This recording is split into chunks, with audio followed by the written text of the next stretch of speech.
What's going on, everybody? Welcome into the Blazers Uprise post-game show. The Blazers battle tonight, but lose to the Los Angeles Clippers 102-90. This was a game that the Blazers were in with a score line of 90-88 Clippers. The Clippers go on a 12-2 run to finish things off. This was a game in which the Blazers were missing a multitude of players. Damian Lillard out. CJ McCollum was probable earlier today, but then got downgraded to doubtful and later got announced as out for tonight. So the Blazers were without their starting backcourt. Anthony Simons, their third guard, also out. And then Nasir Little out as well. Ben McLemore gets hurt in the middle of this game. He misses the rest of the game. And he could have potentially been useful down the stretch as the Blazers struggled to score and struggled to hit some shots. Yusuf Nurkic and Norman Powell stepped up big time for the Blazers today. Norm had a huge first half, struggled in the second half. Nurkic drops his first 30-point game of the season, but with those two being the only two guys that could legitimately put the ball in the basket tonight for the Blazers, outside of Dennis Smith Jr., who also had some good moments, the Blazers did not have enough offensive firepower in this one. It was a fun game though, and competitive for the most part until that final 12-2 run, which is all that I can ask for with the Blazers missing the players they were missing. So overall, tough loss. Would have been a very fun game to win, but not a bad loss by any means. Eric, what are your thoughts on this game? Yeah, I'm just glad we came out and actually showed some fight. Made it a game. It's unfortunate we couldn't get any buckets down the stretch, couldn't get a stop, and then we have I think it ended up being a 5-point play because of the flagrant foul, and that just kills us when on the other end we have a play set up for Norm and he gets tripped going through a screen. Would have been free throws had they called it, and we'd be down 2. And instead we're down 9 and the game's over. So just kind of frustrating on that end. But yeah, I'm glad we aren't sitting here talking about coming out with a complete lack of effort. And I thought for the most part, almost everyone who entered the game played hard at least. Some exceptions at sometimes from maybe one player. But other than that, yeah, it's sort of been a nice one to get, but unfortunately couldn't get it done. But a little bit more positive than the last 2 games, even in a loss. But no moral victories. We need to get some wins, and we can't fall too far behind in the standings. But I did like the way they competed tonight. Yep, I agree. Let me thank Donos. We forgot to thank the one Dono earlier today on our second channel, Blazers Uprise Live, so I'm just going to thank it here. Zach C. had a $5 Dono in that stream, and he said, "Thanks for all the work you guys put in daily to cover the team. I appreciate it, Zach. I appreciate you supporting us. Sorry for not reading off your message during last stream. I had to end it pretty abruptly, so appreciate that. Shout out Daniel G., $5 Dono. He says, "Ironically, with CJ out of the game, this was the smallest loss we've had at home recently. I think this is a sign he needs to be gone." And, I mean, I'm not against trading CJ, but to use this game to say that CJ would have hurt us in this game is I don't agree with that.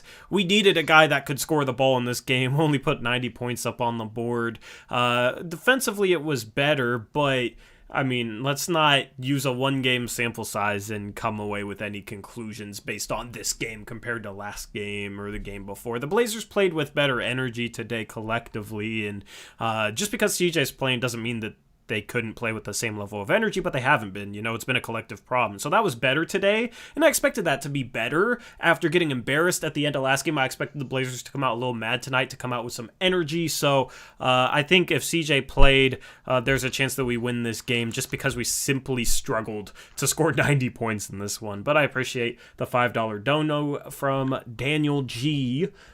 Thanks, Daniel. Yep, shout out Mills Woj, $10 dono. He says, "Bro, we were in the bonus for the last 9 minutes. Just go to the basket and try to get fouled. Better than airballing threes. Oh, and all of you Nurk haters can go." And Nurkic had a phenomenal game today. Anybody complaining about Nurkic or critiquing Nurkic after this one is just completely out of their depth. That's just ridiculous, but you still see it after this one. Overall, Nurkic was phenomenal today. Kind of put the team on his back. 31 points for the big man, and also had a solid defensive outing as well. He was phenomenal. Appreciate you, Mills Woj, for that $10 dono. And then shout out. Oh, go ahead. Real quick. Yeah. Got another DM from Chiefin tonight. So the Chiefin DM update. So, yeah, I don't know if you saw it, but there was a play where there was a timeout and Nurk's walking off the floor, and Chauncey stops him and just kind of talks to him about, because he had gotten blocked the time before. I think he might have gotten blocked twice in a row. And so Chauncey was like telling him to like shield the guy before you shoot and like make him jump or like commit to the air or wait till he's pinned. And so he sends me the video of Chauncey talking to Nurk, and he says, Chauncey knows what I'm saying. It be the easy ones. I'm like, dude, like, you're complaining about Nurk tonight? Come on, man. Yeah. Anybody who complains about Nurkic tonight is just showing their negative bias towards him, and are just showing, they're showing that they're essentially Nurk haters. I mean, let's just call it what it is. The dude shot well from the floor, 1 for 2 from 3, 31 points on, let me see how many shots he took. He took 19 shots and had 31 points. That's an efficient night. Like, was he supposed to go 19 for 19? I don't get it, man. Like, if the dude shoots under 80% from the field, there's critique of him. And even if he has great games like he did tonight, there's still critique of him. So, I don't agree with that, man. It's just, you can criticize him when he has tough games, and you can base it on what happens in those games, but too many times it's like people will say stuff like that in games where he plays really, really well, and it just confuses me. So that's the Chief and DM update. Shout out Kyle Wilson, $2 dono, says, can we trade Rocco for a Mountain Dew and a bag of Doritos? Rocco was awful tonight. Rocco was bad tonight. Yeah, one good defensive possession.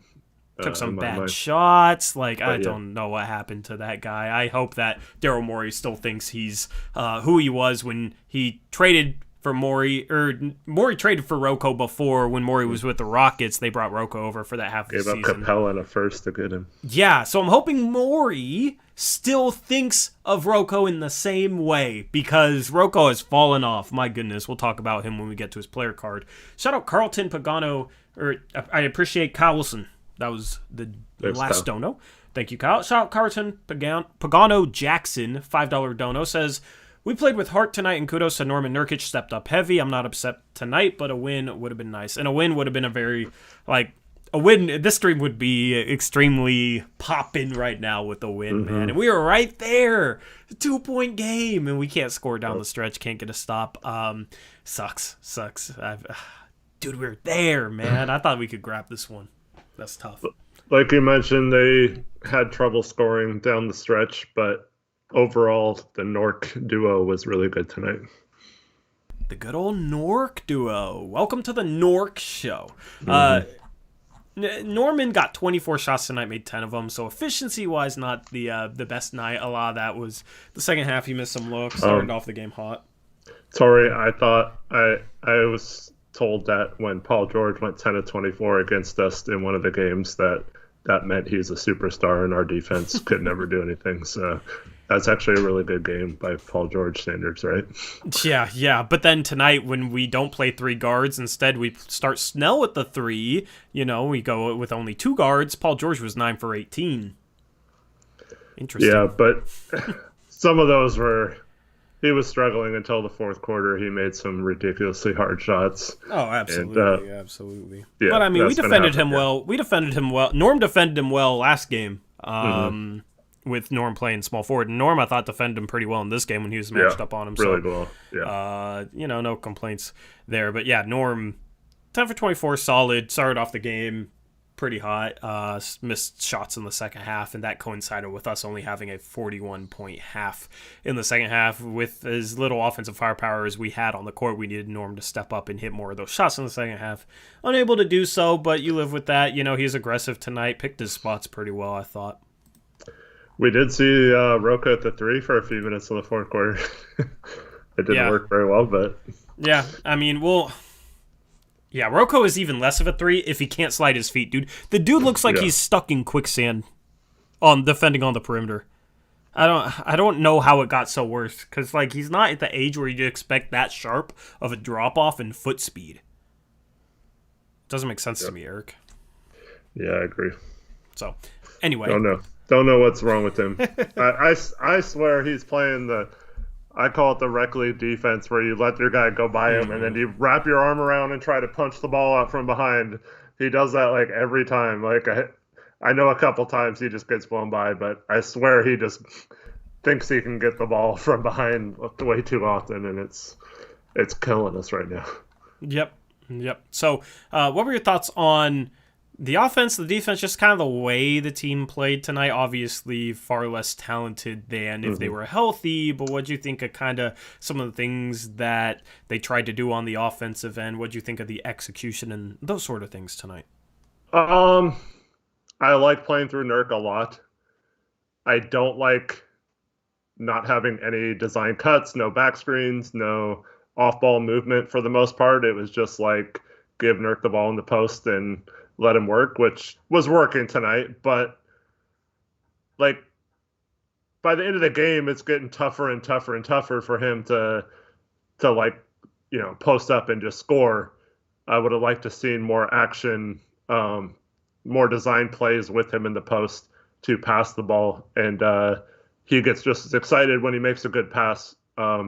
He had that one really nice pass to Dennis Smith Jr. and he lost the ball going up for the lay-in, which sucked. But so I thought I liked the game plan to go through Nurk. I thought Nurk took advantage of it, but I also would have liked to seen a little more designed action to get him some lanes to pass, because really it was like the mellow post-ups. It was just 4 people standing around for the most part watching him either score or not score, and then that was the end of the possession. But yeah, and then when he wasn't in the game, I felt like we were having a tough time. Norm was doing really well on those drives and those kind of pull-up little either step backs or just like where he just jumps straight up on a dime. So those were working. But other than that, we didn't really have a lot of good offense. I don't think it was necessarily from a lack of trying. I mean, they were trying things, but just way too many turnovers tonight too. That kind of did them in. So maybe if we cut down the turnovers, we win this game. But yeah, it's kind of tough when we turn the ball over this much and we're not getting the greatest shots either. Yeah, I agree with that. Let's take a look at the team stats here. Portland, 90 points. 3-point ball was rough for Portland. 5 for 22. Need to shoot the 3 ball better than that. If they shot the 3 ball at a decent rate, they probably win this game because the Blazers had success in the paint. One of those was, well, actually, 3 of the 5 were one from Nurk, one from Dennis Smith Jr., and one from CJ Ellaby. Yeah. So the rest of the players, like, Norm, Snell, Nance, McLemore when he was in. I mean, those guys only hit 2 threes. That's killer. Ella B, Nurkic, and Dennis Smith Jr. were 3 for 4 from the 3-point line. The rest of the team was 2 for 18. Yeah. Norm was 2 for 8. So you look at Rocco 0 for 5, Snell 0 for 2 in 32 minutes. He has 4 points, 0 for 2 from 3. Nance 0 for 2. McLemore 0 for 1 from 3. Only played 8 minutes. That's tough. You make a solid percentage of those shots, and we probably win this game, man. Because we I don't know, we fell apart late, but I think it would have been something we could have hung on to if we were up, 8 points instead of down 90 to 88. So that's tough. But you'll live with some of those threes, except for Rocco's, in my opinion, because Rocco was rough on some of them. And he was shooting contested ones too. I don't get it. Yeah. And then he does Paul George against Paul George off the side of the backboard, the top corner of the backboard, whatever he hit. That was bad. Pandemic Rocco, or what are we going to call him? Yeah, I don't know. No co. COVID. No co. I don't know. Yeah, I don't know. But see, so now we look at the Clippers side and you see, okay, they only shot 45% from the field, which is okay. It's good for us. 31% from three, that's way better than normal. And they weren't hitting their free throws either. So you like your chances when you see that. It's nice to see those lower percentages, but yeah. But then you look at the turnover number. That's the thing, is when you're not hitting threes and then you turn over the ball 5 more times. It's tough. It's tough to win. It's tough to score enough points there. We also, less than half of our field goal makes were assisted on. Only 16 assists for 35 makes. I thought the ball movement wasn't necessarily bad, and some of that is just, when you're posting up Nurkic a lot and he's scoring out of the post, those aren't going to be assisted on, so it's not necessarily a bad thing, but I don't know. Does any of these other stats stand out to you? The 18 turnovers that led to 13 shot difference when we both had 7 offensive rebounds.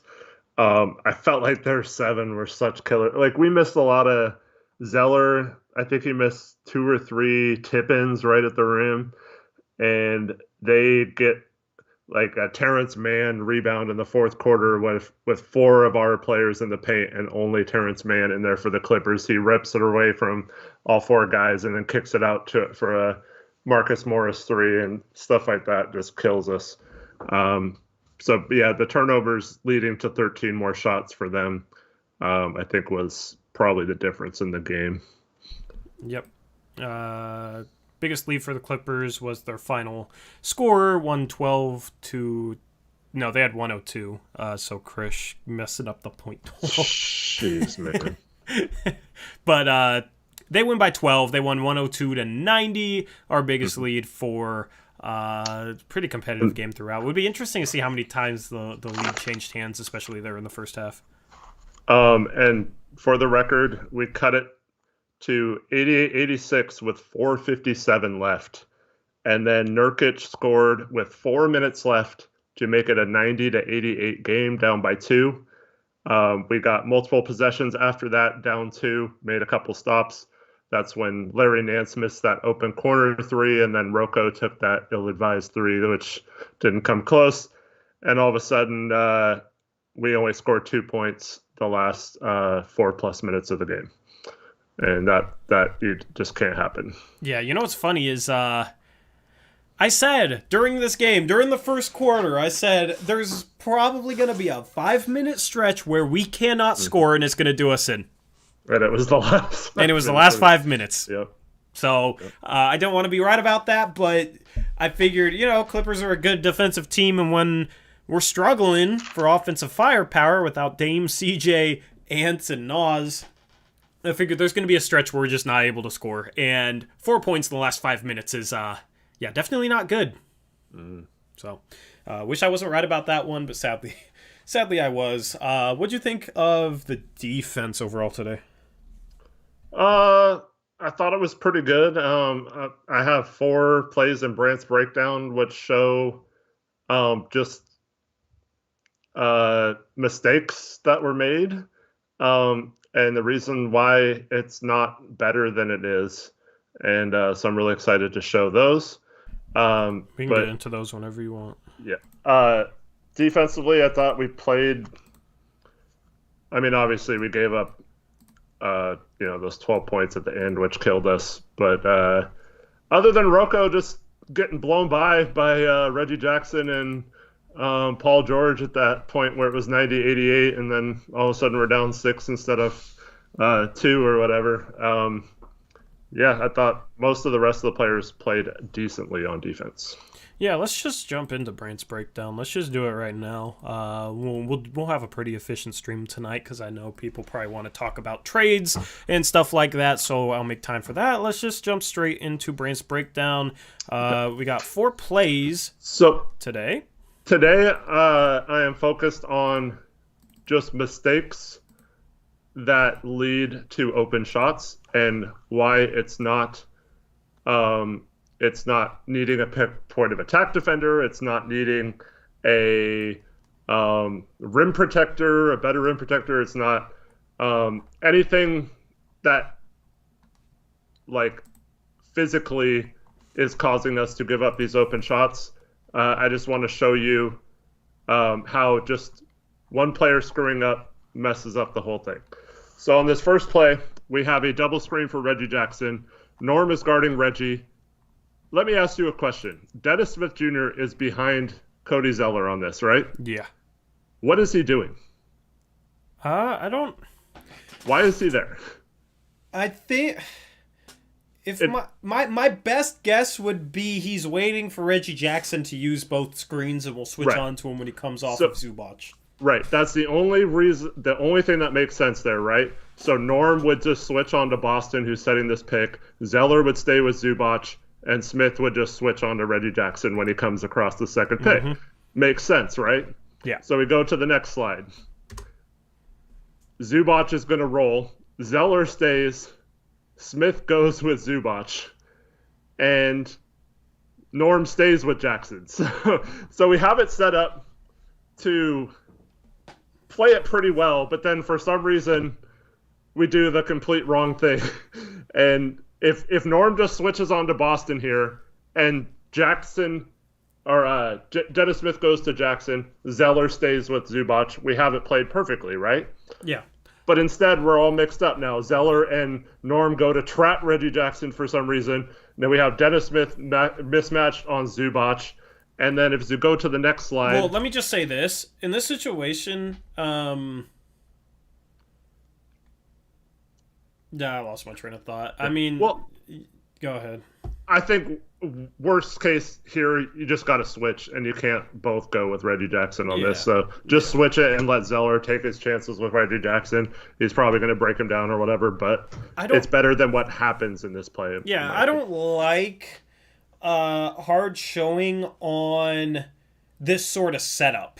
Right, a double screen. Yeah, especially when you have a guy ready there. You have Dennis Smith Brew there, ready there. That's way better option. If Zeller just drops and Dennis Smith Jr. switches on to Reggie Jackson, that would have been perfect. And we probably get a stop on this possession. That was the point I was going to make, is Cody Zeller should just stay home here. If you have a hard hedge, it's coming from Dennis Smith Jr. there.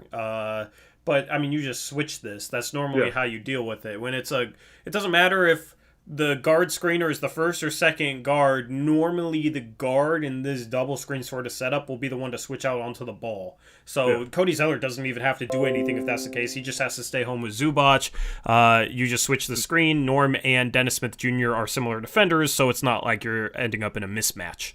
And why would Cody Zeller be the double teamer here instead of Dennis Smith? And why would Dennis Smith go with Zubac? Yeah, it makes no sense. So as we go to the third slide, we see that Reggie Jackson attracts two guys. Dennis Smith vacates the area, and that leaves Boston wide open for a three. Now, you can say, well, he's a 30% three-point shooter, so it's probably okay. We'll live with that, right? But he makes this, and then next play down, as we go to the second play. So you can see Norm and Zeller running back. You can see Zeller pointing, I think it's to Snell, who's just off the screen, to pick up Zubac because he's not going to get back in time. So as we go to slide number 2 here on play 2, we're already like all messed up, not getting back. Now Norm and Zeller both stop here and both stay with Jackson. So Paul George throws a cross-court pass, and for the second straight play in slide 3, you see in the middle of the key, or the middle of the top of the key, Zeller standing in no man's land, guarding no one, and so we're just caught with a player not guarding anyone. Just off screen to the left is Boston again. So Rocco's forced to guard two players. He comes out on Morris, obviously. Morris dishes it to the corner. And in the fourth slide, we have Boston hitting an open three. Now, we just let him get a wide open three. So here he is again, a second wide open three, and you wonder why. I wouldn't say this is wide open, but the picture doesn't do it justice. But like they had Rocco had to come over from where Morris is. Yeah. But anyways, like, we wonder why, like, people like Boston, like, oh man, this guy's going to kill us tonight, really? Like, Dylan Windler's going to go off on us. It's because, like, we give him an open three, and then a play or two later, we have another play where he's getting a good look at a three. So, and then Zeller's, like, not guarding anyone this entire play, basically, and we just lose a possession and give up a three. And here's the thing on this play is, like, Zeller pointed for somebody to pick up his man. You can see it in play number 1. Zeller's pointing for somebody to pick up Zubac. Here he just needs to hustle and run with Zubac, right? Here he should still be going back. Norm should get Reggie Jackson, and then Rocco gets Morris, and then whoever's guarding Zubac can get the corner, and we're fine. Right, if Zeller just hustles back. And the guy on Zubac, I think who is that? Tony Snell. Snell, yeah. So if Zeller just hustles back, then Snell could have gotten to the corner, most likely, yeah. But he stops there for some reason. I have no idea. Yeah. So, I mean, this is just transition defense. You got to hustle. And this was a poor transition defensive play. So, let's hop into play number 3. All right, play number 3. This is, I know you're going to like this one. Okay. So, Blazers. Waiting for it to update on my screen. It's there, yeah. You got Eric Bledsoe with the ball against Dennis Smith Jr. here, Nance guarding man in the corner. Blazers set up perfectly, right? We got Smith on ball. We got Nance in proper position in the corner. Zeller is both there for help and guarding Hartenstein. We got McLemore and Norman Powell in the right spots. Off ball, as well as the 5th Clipper is off screen in the bottom corner. And as we go to the next slide, so we have they run a bunch of pick and rolls on this play. So they go across to Kennard, and then Hartenstein's going to come up and set a pick. And then he doesn't have anything out of it because we play it well, so they swing it back to the other side, which it goes to Terrence Mann, I think. Yep. And then Mann's going to end up throwing it back to Kennard. And you're not showing this, but at this point, there's like 6 or 7 seconds left on the shot clock when Kennard gets the ball. And then in the next slide, we have Hartenstein again coming to set a pick for him with, I believe, 4 seconds left on the shot clock. Yeah, 3.6. 3.6, there it is, it's in the middle. 3.6 seconds on this play, right? We've defended it perfectly for 20.4 seconds, right? And then at this point, like, you probably just switch this if he picks it. If he picks McLemore cleanly, Zeller can come up. Like, it probably doesn't matter what you do as long as you just keep in front of the ball and make him make a tough shot, right? Yeah. So Hartenstein's just going to slip this instead of setting a pick. And shot clock's running down, 2, foul on McLemore. He just gets up in him and fouls him for no reason, right? Yeah. And so they call a foul on him, and they get a fresh 14 seconds after we played perfect defense for 24 seconds. And just another example of, we could have Ben Simmons playing perfect defense, but if it gets swinged to someone else's man and they commit a foul with 1.7 on the shot clock, it's like what are you supposed to do about that? Like, how do you fix that? So it is a fixable thing. It's like, you stay in front of your guy and don't commit a foul with 1.7 seconds left. Be smarter, but like, this is the kind of stuff that won't be fixed with just getting a better point of attack defender. Yeah. Agreed. All right, play. And then play number 4, this is off a made basket. It's only 2 pictures so they just push up the court. No one takes Kennard in the corner. He shoots a wide open 3. And like I said, this is off a made basket. So we don't pick up our guys. They just push the ball up the court and get a wide open 3. And then, as you see the very last slide, you see zoomed in on McLemore and Dennis Smith Jr. both shrugging their shoulders, wondering who was supposed to get who.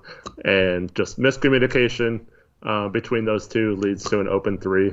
And once again, that's, I think they end up hitting a 3 on the other one too. So that's 12 points in just these 4 plays we give up. And lo and behold, we end up losing by 12. And it's just little stuff like that is the difference between, honestly, 12 points in a game is the difference between having one of the top defenses in the league and having the worst defense in the league. And little stuff like this just kills your defense when, especially on a night like tonight, where we're actually playing well on defense. And here's the thing: every game there's going to be mistakes made. Yeah, of course, no one's perfect. We make too many of them, and it's stuff that this is just from the first quarter, so yeah, we consistently break down defensive plays, and it's usually plays that aren't due to a lack of high or personnel stuff. It's silly mental mistakes that there's no excuse for, so, or it's laziness or stuff like that. So it's a situation where, you got to clean those up, and it's never going to be perfect. And tonight, I think there were less of them than normal, but it was still too many tonight. The Clippers didn't have the best shooting night, 31% from 3, but you got to clean up the silly defensive mistakes. So I'm all for bringing in better defensive personnel because that increases your margin for error defensively. Obviously it makes things better, but if you have 4 guys on the court that continue to make these silly mistakes, it doesn't matter how great of a defender you bring in. It doesn't matter if you bring in a Ben Simmons or Draymond Green. If the other 4 guys are, fouling with 1 second on the shot clock or out of position and letting their guy get a wide open 3 or not hustling back, it creates problems no matter what that not one single player in the NBA can just fix on his own. So it's not an offense where you can go out and get Kevin Durant and you're going to have a good offense because he can just carry the offense. One player cannot carry a defense. You have to have a good collection of defenders. We have some solid defenders, some good defenders on this team, so I don't think we're that far behind the 8 ball. The problem is it comes down to team defense and just being on the same page and being committed and focused on that end. And we've lacked that as of late. So it has to improve. It has to, we have to figure this out. And hopefully we do, man, because I think it's possible to be better defensively than we have. I don't think we're one of the worst defenses in the league simply because of personnel. So hopefully they can make up some ground on that end of the floor. And I'm just trying to provide examples of when people tell me there's nothing a coach can do, it's obviously the roster. It's like, well, he can teach these guys to be in better positions. He can teach Dennis Smith Jr. not to vacate that, or Snell or Zeller in that position, not to be the one that shows there that he needs to stay with Zubac. And that's what film study and learning throughout the season. So hopefully at this, 20 games from now or something, if we're still in the playoff race, we can say, look how much this is improving. Look how many less mistakes we're making throughout a game. And that's what you need to give the coach time to do. And I believe a good coach could do it. It's just a matter of whether or not Billups will be able to or not. Yeah, hopefully he can figure it out. Do you want to hop into player cards already? Sure. All right, I don't have them ready yet, but okay. I think they're ready. Chris, are you only doing 7, I assume? All right. How many players do we have play tonight? We don't have a CJ Ellaby slide, but he barely played, so it's whatever. Do you want to talk about Ellaby? Since we don't have a slide for him, what do you think of Ellaby? Because he got some limited playing time tonight. He looks super nervous. I thought he was better in the second half than the first half.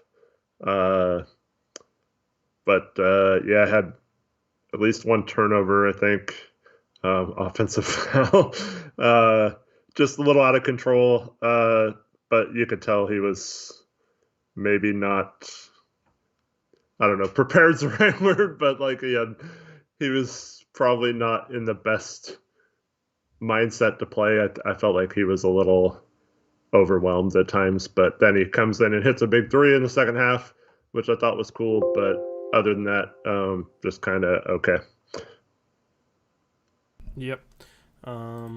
This being weird, this being glitchy.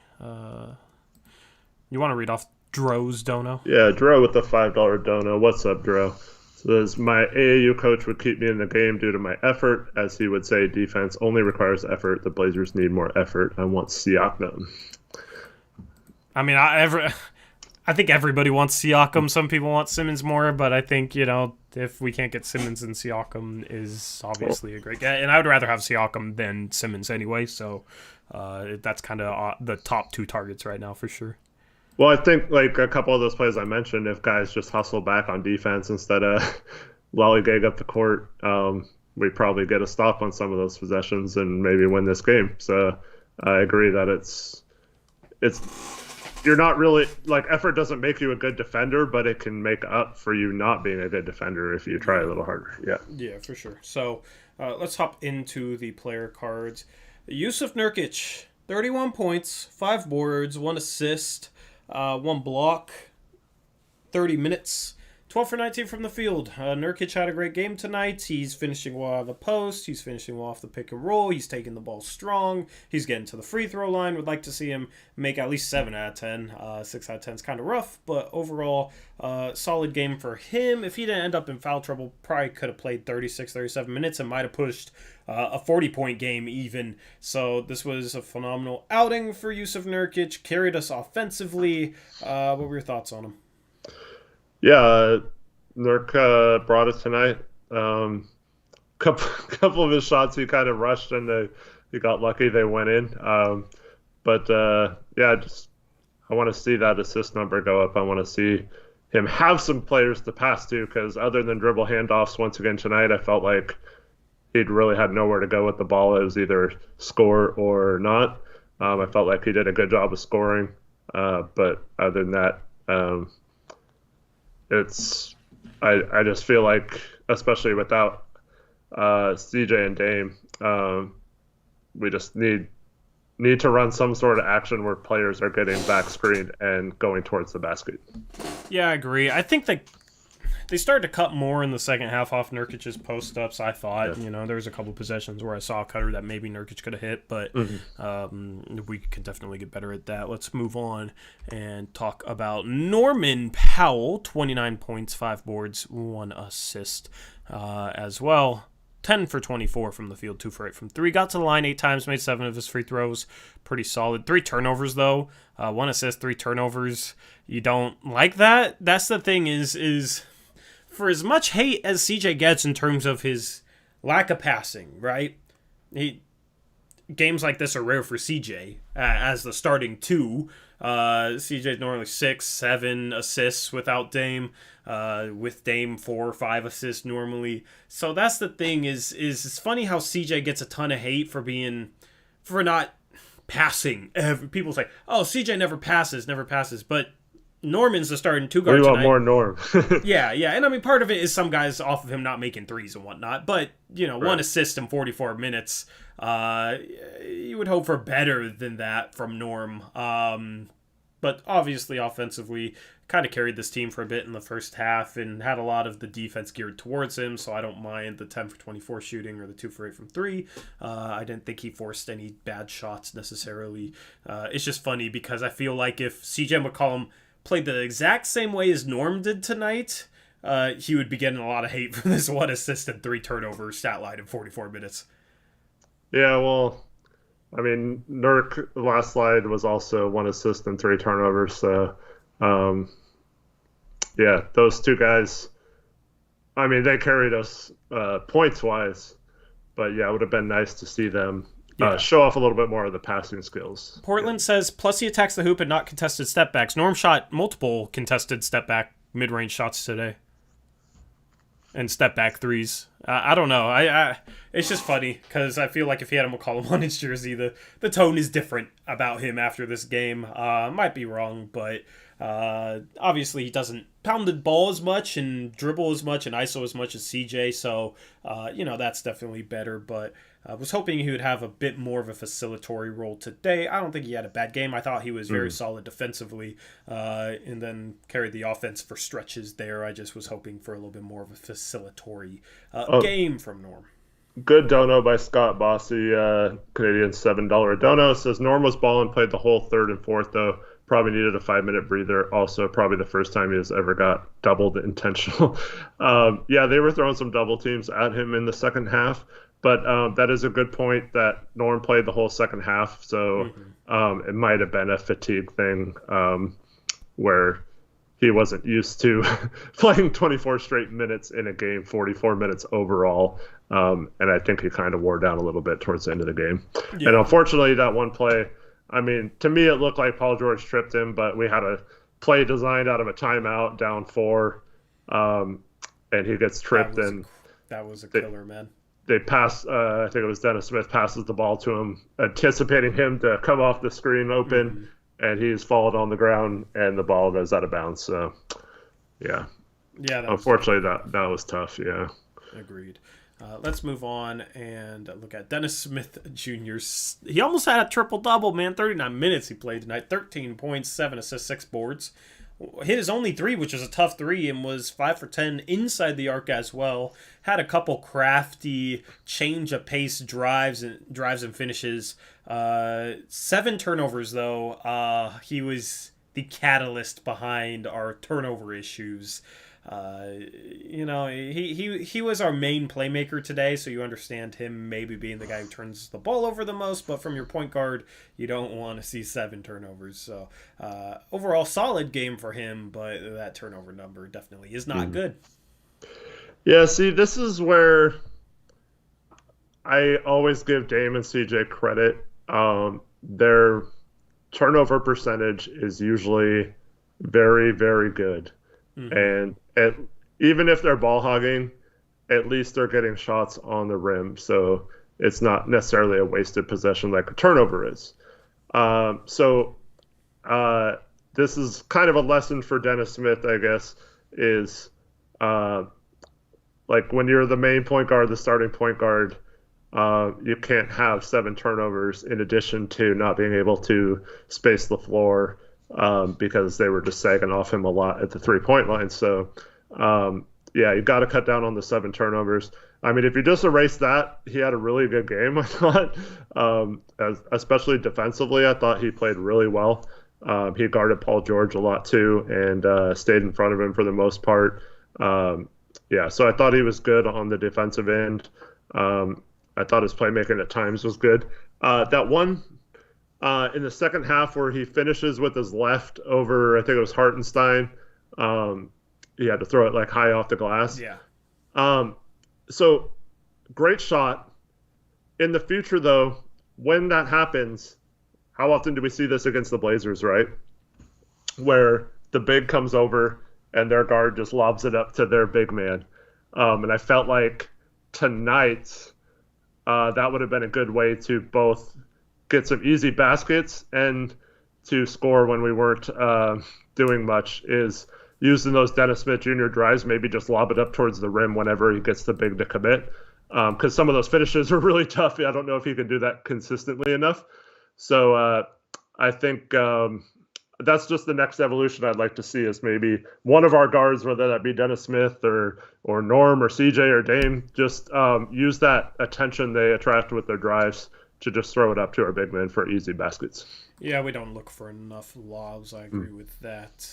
Anyway, moving on from Densaya to Larry Starter. He put it in bold and italicized it, Eric. Larry Starter Nance Jr. I mean, with the way Rocco played today, I'll take Larry Nance Jr. starting. But 32 minutes, 4 points on only 3 shots.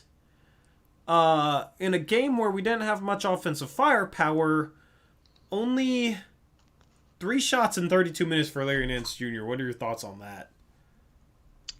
Yeah, I mean, the 2 he missed were both 3-pointers. I thought they were good shots, just missed them. But yeah, I mean, part of it's he's not really looking to score either. They had some times where, especially when he was in there with Nurk, where they didn't have a second big man, and he was being guarded by like Kennard or like Terrence Mann and stuff. So maybe in those situations, maybe run some action where he's the post-up guy, and like I said, you could have a cutter through that, or maybe that high-low game between Nurk and Nance, where he can seal a smaller defender behind him and just catch it and turn around and shoot. So I would have liked to see more of that. I feel like we're still not doing enough with our bigs. No assist again tonight for Nance. So I'd like to see them somehow be more involved as passers, in my opinion. Yeah, Yeah, Larry Nance Jr. averaged over 3 assists per game last season. He shouldn't have 0 assists in a game where we needed offensive firepower. We needed some offensive creation in 32 minutes. He's not going to do it like creating off the dribble, but you got to get him in a position where he's able to find some cutters and get some action running off of him and his passing abilities. So disappointing usage of Larry Nance Jr. tonight.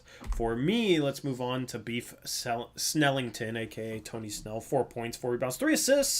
Is cool. 2 for 2 from 2. Well, I don't know what got into Tony Snell. He forgot he was just a 3-point shooter and he shot a floater, and he got 3 assists. So good for him. 32 minutes. Wasn't quite the legendary Tony Snell game where he played like 30 minutes and didn't record a stat, but pretty close. But you know, a 3x3 game for Snell. Pretty solid by his standards. Yeah. Yeah, I thought Snell was okay in this game. I like that play a lot. See, even a guy like Snell can do this. He's just standing there in the corner. We have the ball up top. I forgot who. I think it might have been Zeller that passed it to him on this one. But he just simple cut across to the paint from the corner. And, I mean, the defense actually played it fairly well, but he just caught the ball, turned around, shot it, and scored. Yeah, so if Tony Snell can get a bucket out of those kind of actions, just a simple cut, no back screen, no nothing, I'd like to see a lot more cuts. But I thought that was a good play. Other than that, didn't really notice Snell a lot in this game, good or bad. Yeah, we're off it tonight. We missed Cole Ray's. Do you say it Ray or Rhea, or how do you say the last name there, Cole? Would like to make sure I'm not butchering it, but we missed Cole's $2 dono. He says Tori. He spelled it Tori, which I'm slightly offended about, but it's okay. He said, Tori, did you get Panera or nah? Also tough loss. Yes, a tough loss. And I've been eating too much Panda Express lately. Orange chicken, man. Orange chicken and fried rice has been kind of my halftime. I like to watch the first half. Not at home. There's a coffee shop I go to a lot, and it's pretty chill there. So I get out of the house, watch the first half there, and then lately I've been getting Panda right at the start of halftime and getting home before the second half, and that's kind of been my go-to because Panda's pretty quick. There's never much of a line there. So, yeah. Panda's been the move lately, man. Appreciate your $2 dono, Ray. Okay, good. I thought That's it was cool. Ray. Yeah. I was putting in graphics and saw Dro's super chat dono pop up, so I was like, oh, a great chance to get Eric to stall for me while I get the graphics ready, so that's why I missed it. Apologies. But yeah, Beef Snellington, moving on. I didn't see it. It was way up, and I have a feed in my streaming software that shows donos as well for post-game shows. So shout out Hail Blazers for a $2 dono. Very good. He says, shout out to Jody Allen sitting through these games. I mean, she's still making a pretty penny, so I'm sure she's doing okay. I don't know. It's tough for everyone. Every Blazer fan sitting through these games, 0-3 on the homestand. Not good. Appreciate your dono though. Hail Blazers. Shout out Cody/Zeller. 4 points, 9 rebounds, 1 assist, 2 blocks in 16 minutes. 2 for 7 from the field though. Not good. Plus minus was 0. I don't know. This is an example of why you can't read too much into plus minus, because I think defensively and offensively he was pretty bad tonight, but boarded up well and had 2 blocks, so kind of a mixed bag, I guess. Yeah, he was all right. I mean, like I showed in Brent's breakdown, made a few mistakes.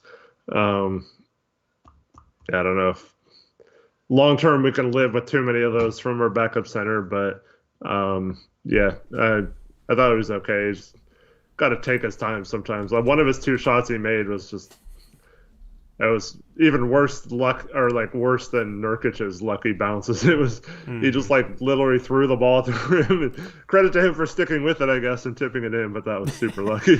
Yeah, and then made a mid range that bounced all the way around the rim and got lucky too on that one. So yeah, Cody Zeller has been a bit of a disappointment this season. Coming over from Charlotte, let's talk about Robert Covington. I'm not 100% with the COVID jokes, but Krish is going to do what Krish does. 2 points, 10 rebounds, 1 assist, 3 steals, 1 block, 1 for 8 from the field, 0 for 5 from the 3-point line. Tough night for Rocco. He was very bad tonight, Eric. Yeah. There were a couple times where I was like, or I guess one time where I was like, good defense, Rocco. Other than that, yeah, just brutal. Just brutal, man.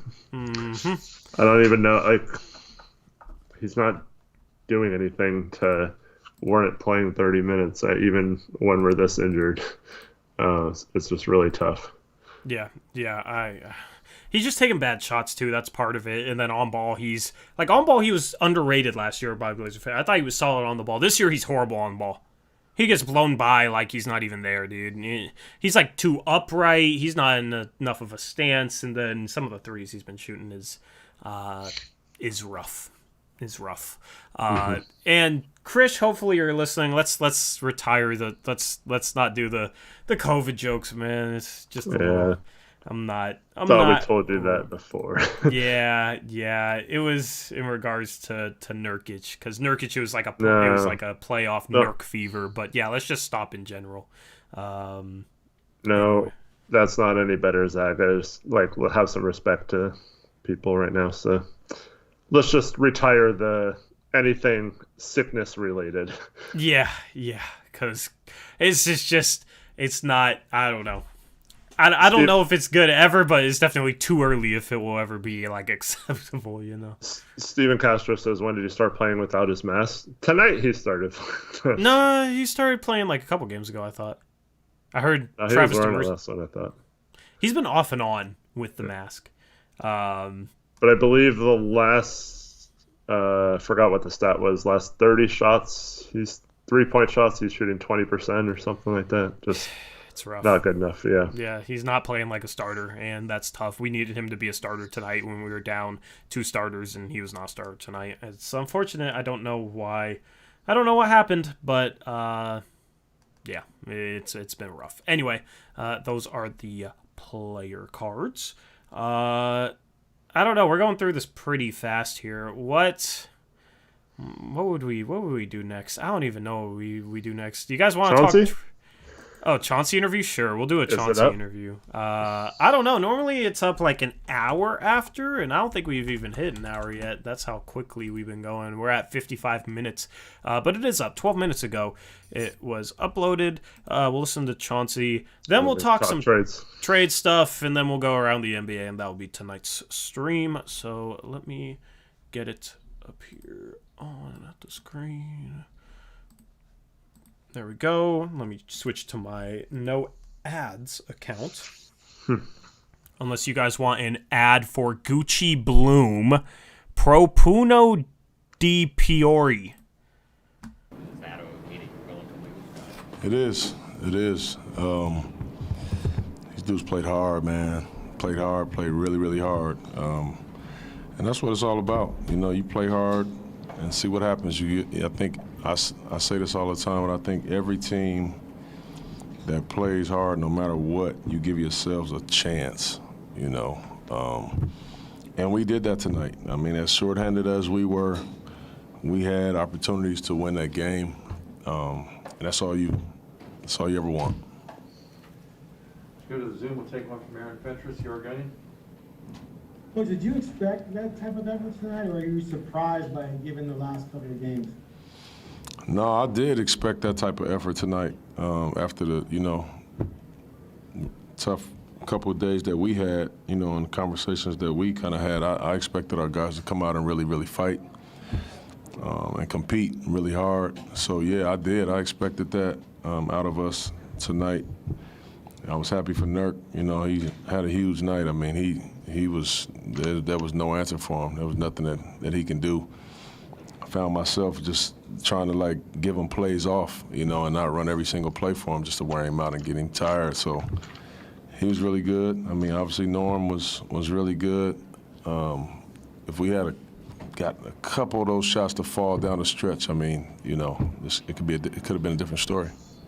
Now the score's, I think, 12-2 the last 4 minutes. Do you think you guys ran out of gas a little bit? I know we ran out of gas, but you got to give them a lot of credit. I mean, they executed really well down the stretch. They kept going to Paul. He made some big ones. But, yeah, I do know the guys were tired. I mean, Norm plays 44 minutes and Dennis plays 38. I mean, it takes some dudes 2 games to play that many minutes. Obviously, there's more shots to go around without guys like David and CJ out there. But is that a kind of performance from Nurk that, like, you can look at and say, like, if we could get even something close to this from you every night, like, we could be a lot better team? Or how do you get that from him on a night-to-night basis? You run plays for him and you want him to be aggressive. You're not going to get 31, a lot of nights out of a guy. I mean, they started to really kind of double team Nurk. I mean, he was just a force. But, running plays for him, I mean, he's a big weapon, that we can have. And I always say this, when Nurk slows down and takes his time, he's a handful. He is a handful, and you've seen that tonight. What do you think about Dennis as well, obviously, a guy who got out there? Yeah, Dennis was good. Dennis was good. I thought he got tired, naturally. I mean, he's playing both ends of the floor extremely hard. You talk about guys thrust into the action. We needed, 38 minutes from him tonight. But he played well. He played well. I mean, probably maybe too many turnovers for him, but that's just tired. It's tired. His heart is in the right place. He tried to make the right plays. Let's get back to the Zoom for Aaron Fentress. You just mentioned the turnovers for Dennis. As a team, you guys had 18, I think. Was part of that, having different combinations of guys, maybe doing things they're not usually doing, leading to miscues, which you can kind of understand as opposed to considering a lack of effort? Yeah, no, it was definitely not a lack of effort. I got no issues at all with our effort, but it was just that, Aaron, like, we got a lot of lineups out there that haven't played together, and then we're playing, C.J. Ellerby was playing, the backup point, and that's tough for him. He's really a small forward. You're thrusting him out there as a backup point guard. I think, that's kind of unfair to him, but we had to kind of do it. And then Ben goes down and can't play in the second half. Another guy, went down, so that hurt us too. So yeah, just a lot of unfamiliarity between a lot of the guys. A big picture question: how much have you talked with Joe since you took over the interim role, and what's been your communication the last few days? A lot. We've actually kind of been talking a lot. It's been really good. Our communication has been great. I guess what's the nature of? I'm sure you talked. I mean, of course, you can imagine the nature of it. Our team. Yeah. Him. I'm happy for him and his opportunity, but naturally, what I talked to Joe about, But we've had a lot of talks for sure. Have you gotten the sense that he's going to, give you input and a voice in potential future roster moves? I hope so. Better. I think that we'll be in sequence, and we'll be aligned, I think. All right. Well, there's the interview. Great final question to segue into the trade talk. Is there anything that you want to touch on before that? Great final question. It turned on our stream. I didn't catch it in time. I do like that. I'm hoping that by him saying he's talking to him, that there's some sort of structure in place to where he can actually make trades right now. Because that's the one thing I'm worried about, is like a waiting period where we're kind of wondering what we're going to do or whatever. So, yeah. Yeah, I don't know. I don't know what sort of situation we're in from a trade perspective. But, yeah, we need to remain active in case things could develop on the Simmons front, on a couple other fronts, so we need to be able to act in case something presents itself.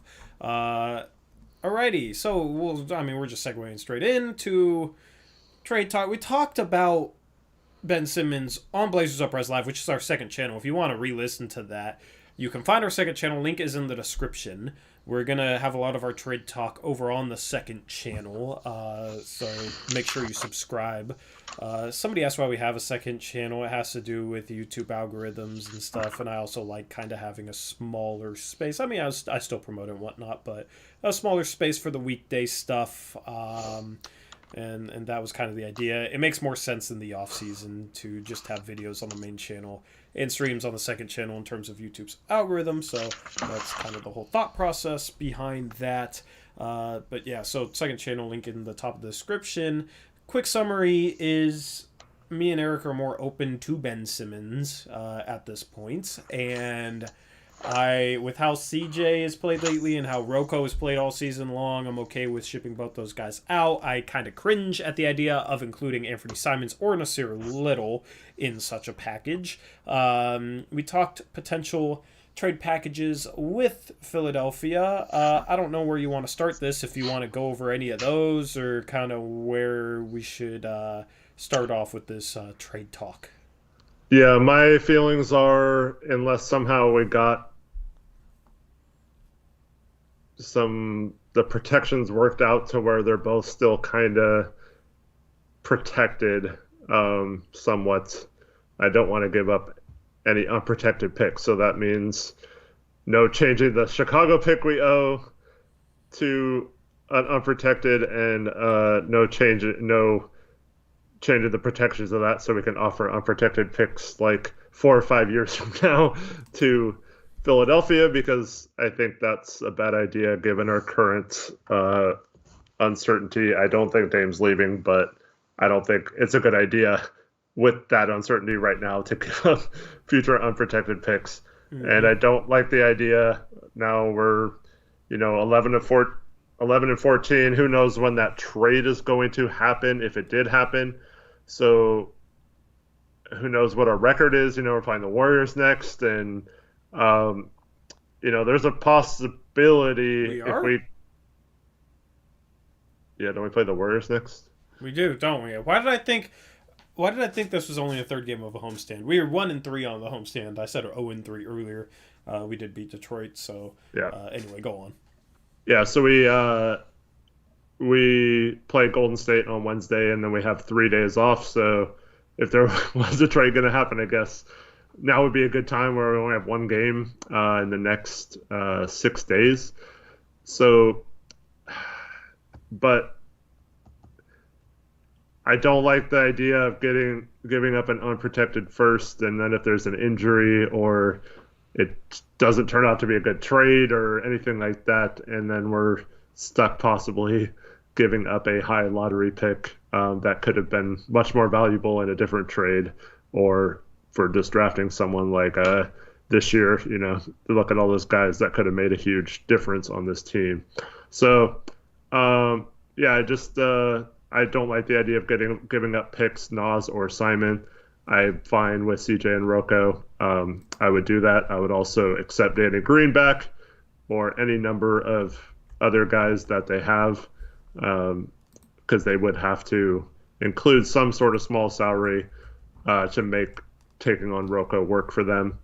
But yeah, that's kind of where I'm at. Just kind of want something new if those guys aren't going to be bringing it consistently.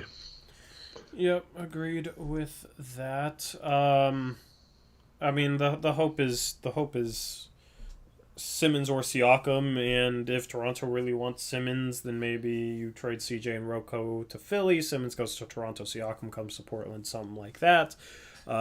If you trade CJ in combination for Rocco for Siakam or Simmons, you do have another starting spot to fill. Maybe that'd be Nas stepping up, or maybe it'd be a situation where, if you get Simmons especially, you play Simmons at the 3, Nance at the 4, and Nurkic at the 5. The problem is with that lineup is you have really no floor spacing at all. So if you combine CJ and Rocco, then you are going to have to try and figure out what you're going to do with the other starting forward spot. I'm just sitting here hoping that there's GMs out there that haven't caught on to Rocco and how bad he's been this season.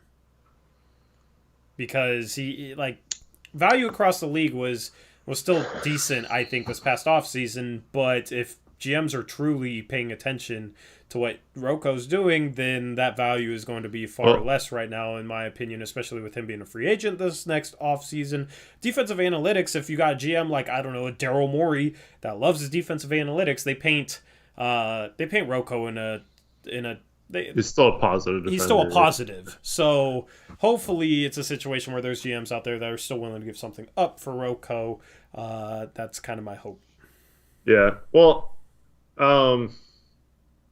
I think it's a case where maybe, I mean, you've talked about this before, where Olshey might not have been the best salesman for Portland or whatever, you know. Mm-hmm. So that's where your GM job is to maybe say, look, we really like Rocco. It's just like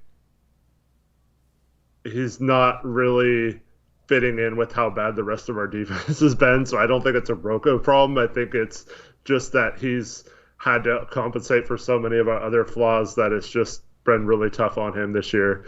And maybe you get a GM to be like, oh, okay, you know, like that makes sense.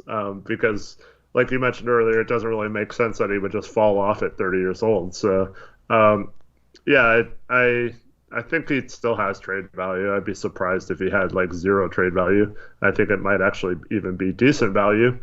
And for a team like Boston, who has that big trade exception, or Philly, who could probably use another defensive wing type player, I think, especially they trade Ben Simmons, I think there's teams that could utilize him a little better than what we do.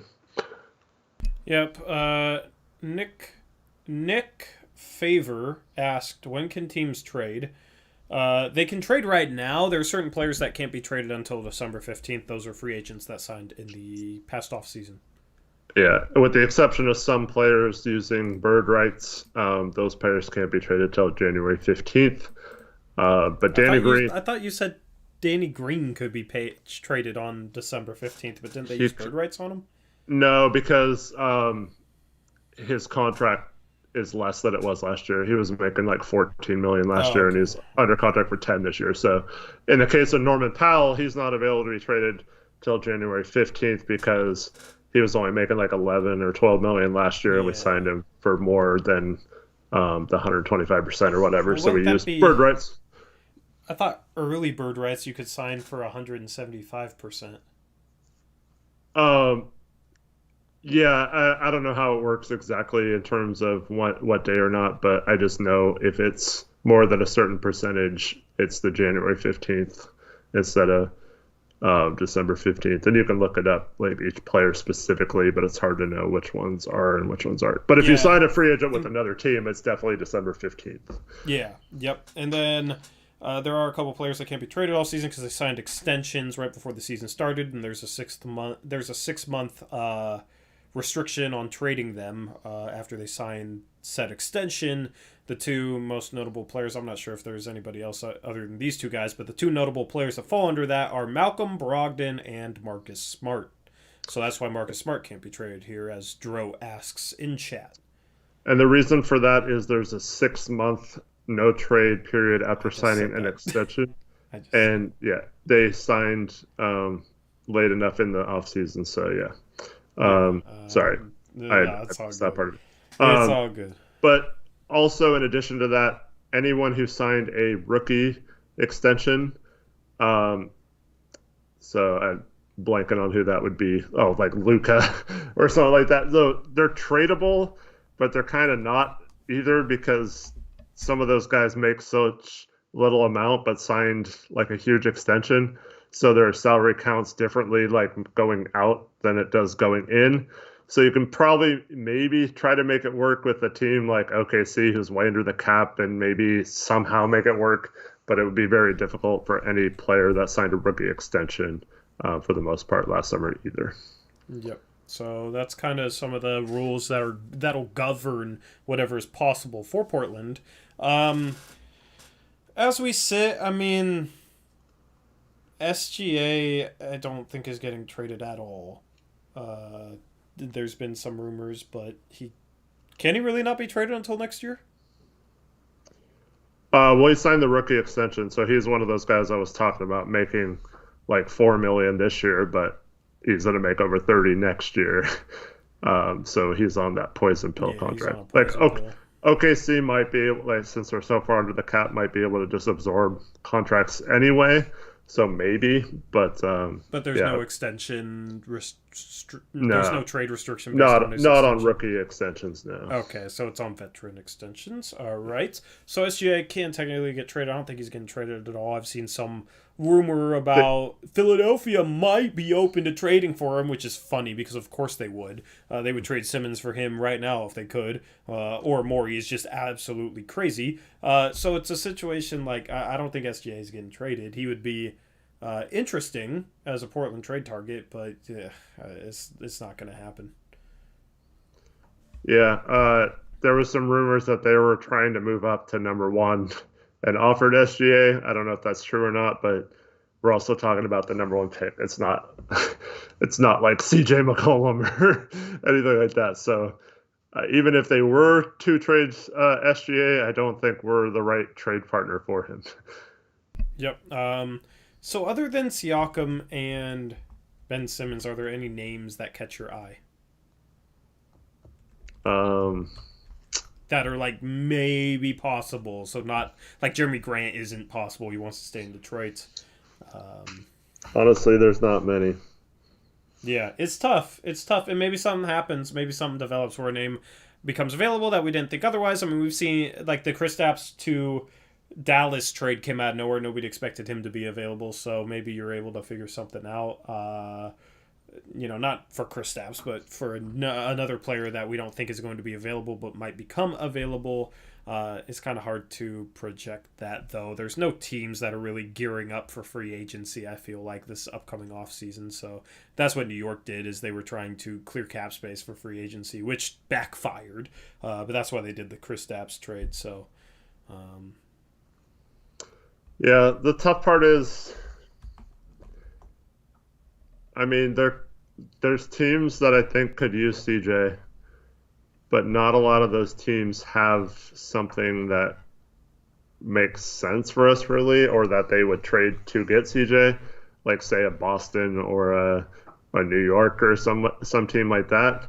So yeah, it's hard to find it. So if it's not with Siakam or Simmons, it comes back to me to just finding the best possible deal for Rocco, and maybe that being a team that could give us a little less salary and us getting under the tax, and maybe just bringing back a different player that maybe not even as good as Rocco, just to get under the tax, maybe get some assets like some second round picks or something as well.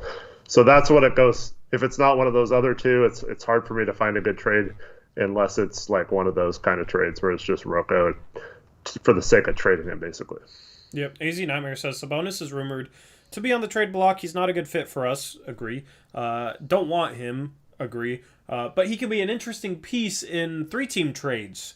Yeah. And Indiana confuses me.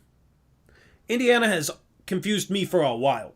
Because Sabonis and Turner obviously don't fit. People talk about like, oh, Dame and CJ don't fit. But CJ's a 2-guard, Dame's a point guard. Like in terms of play style, right? So they're in their correct positions. Norm is more of a 2 than a 3, so he's a little bit out of position. But it's not as bad as playing 2 centers together. And that's what Sabonis is, and that's what Turner is. So they've needed to trade one of them for a while, and they have not. And, I mean, for as bad as things are here, we've had a tough early season schedule. We have one of the easiest schedules left in the league, and we're 11-14. Indiana, they won tonight, but they're 10-16. They're even worse. They've had an easier schedule than us, so they're not going anywhere. So Sabonis would be available, but I feel like he'd be available. I feel like if they trade Sabonis, they're just going to go for a youth movement. I feel like they wouldn't go for CJ in return for Sabonis. What do you think? Yeah, I kind of agree with that. Although you just said Sabonis and Turner can't play together. If they choose Turner in that situation, which is kind of weird, especially considering how good Sabonis' contract is. I mean, they're both right around 25 years old, so I guess they could. Doesn't really matter either way. But yeah, I mean, maybe a team like Toronto would like one of those guys. Then we're back into the 3-team and Siakam involved again, right? But yeah, I don't know. It's tough for me because I don't think Sabonis works with Nurk. So then you probably have to find a trade for Nurk, and then we're talking about getting worse defensively and better offensively, and that doesn't solve any problems to me. I don't know. Yeah, Nurk has Sabonis is. I don't think Sabonis is a better player for us because we need a center that's able to defend, and Sabonis struggles defensively. He's fantastic offensively, but that's not what we need, obviously. So, like, Sabonis has a lot more value on the trade market. So what we'd have to give up for Sabonis would be a lot more than what we would get back for Nurkic, and I don't think that's really an upgrade for us. Obviously, Sabonis is probably the better player. He's been an all-star and whatnot, but he's not a good defensive center. So Sabonis is a non-starter. Doesn't fit with Nurkic. Doesn't make sense as a replacement for Nurkic because you're just getting worse defensively and you're not going to be able to recoup the value you give up for Sabonis anyway by trading out Nurkic. So that's why he's off the table. 3-team trades, it becomes interesting. Like maybe, if they want CJ for Sabonis, you pitch Sabonis to Toronto because they kind of need a center of the future and they have some good defensive wings of the future with OG Anunoby and Scotty Barnes. Gary Trent Jr. is solid defensively as they're young too, although it's funny, I'm reading Raptors forums lately and they're having all the same complaints we did at the start of last season with Gary Trent Jr. Being overrated defensively, gambling too much, and not being able to help the team if he's not making shots, his tunnel vision, all that type of stuff. So maybe he's not a long-term fit there. Regardless, I think Anunoby, Barnes, and Sabonis makes some sense long-term. Sabonis is young enough, so maybe in that deal you can get Siakam. Maybe that would be the 3-team trade that works if Philadelphia keeps demanding astronomical trade value for Simmons. Yeah. Yeah, Sabonis, plus, you have a defensive-minded coach like Nick Nurse. So I think those kind of teams, like you saw what, what's his name? Tom Thibodeau did with like a Julius Randle type last year, turning him into an okay defender. So they probably would look at teams like that have a good defensive coach that could maybe scheme some things to make up for Sabonis' lack of defense. I don't know if Toronto would be interested in him, but if Sabonis was on the table and they were interested in CJ or something, I would definitely look into that. Yeah. What other? Turner, same thing. Turner might make a lot of sense long term for Toronto as well. Yeah. So before people get carried away, I don't even like entertaining the idea of trading Dave. I think it's kind of dumb. I think that guy deserves more respect than that. If he wants to stay here, I think it would be a disaster if we then traded him. I don't think that it's even possible to get fair value for him. And even if we did, it still probably wouldn't equate to getting a player as good as Dame in the long run. And I said this on the stream earlier. I just think that's totally crazy. And a franchise like Portland has a better shot, even with how little hope there might be right now. I still think keeping Dame and trying something different around him and just keep, trying new things around him is a better option than completely rebuilding and then going 20 years hoping we get the next Damian Lillard at some point. Yep, and David Armani's back, Eric. Says CJ should be coming off the bench. That's the worst idea there is. The worst idea there is, right? You do not take CJ, who's still our second best player, and bring him off the bench and kill whatever trade value he has left. And then make it so it's impossible to ever upgrade the roster. Like, if you're entertaining the thought of bringing CJ off the bench, which would only mean cutting his minutes because he already plays with the bench lineup, we stagger CJ and Dame, and CJ plays with the bench lineup. Okay, so everybody says, play CJ with... CJ needs to come off the bench. He already plays with the freaking bench. I don't understand, like, what people suggest with that. All they're saying is he shouldn't be playing minutes with the starters then. So, like, unless you're suggesting that he sit the first 6 minutes and then play the final 18 minutes of each half and is gassed by the end of half times, you're suggesting cutting his minutes pretty drastically, at least, by like 6-7 minutes per game. And that's going to crater his trade value. We're not going to be a better team for it. It's not going to help us.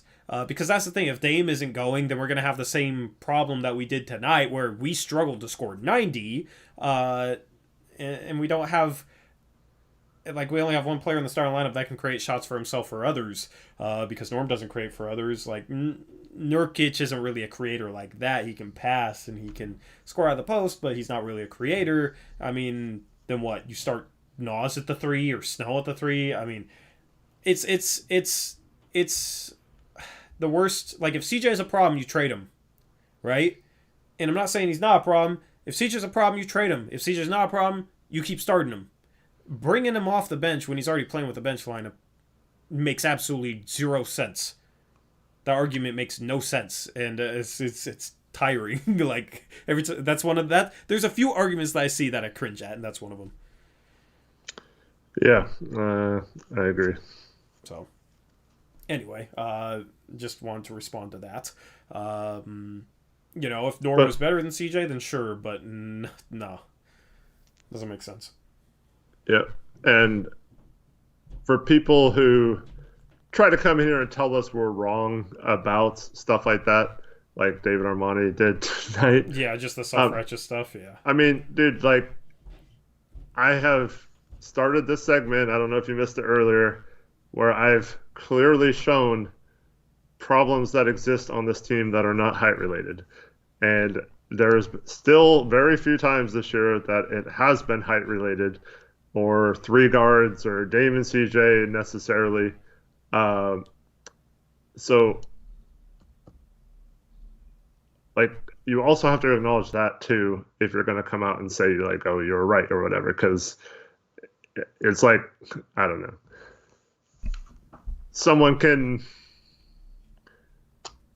I don't know what a good analogy is, but, like, there's, the Jacksonville Jaguars beat the Buffalo Bills a few weeks ago, and someone could see, like, oh, I called that. I told you the Bills suck and I'd lose that game or whatever. But it's like, okay, well, like, congratulations. You can say anything if it's not based off substance. So, right. I mean, we've told the same people. This is the type of people we end up arguing with on stream. Like, bring substance from actual plays. Talk about specific plays. Talk about specific basketball, but it's never actually talking about the basketball. It's just narratives that isn't based on any substance that happens on the basketball court. And they can say, this is based on the game tonight. Okay, we'll base it off plays that happened, right? Because Eric will sit here and break down plays that happen. I'll have my film breakdowns, and I'll break down plays that happen.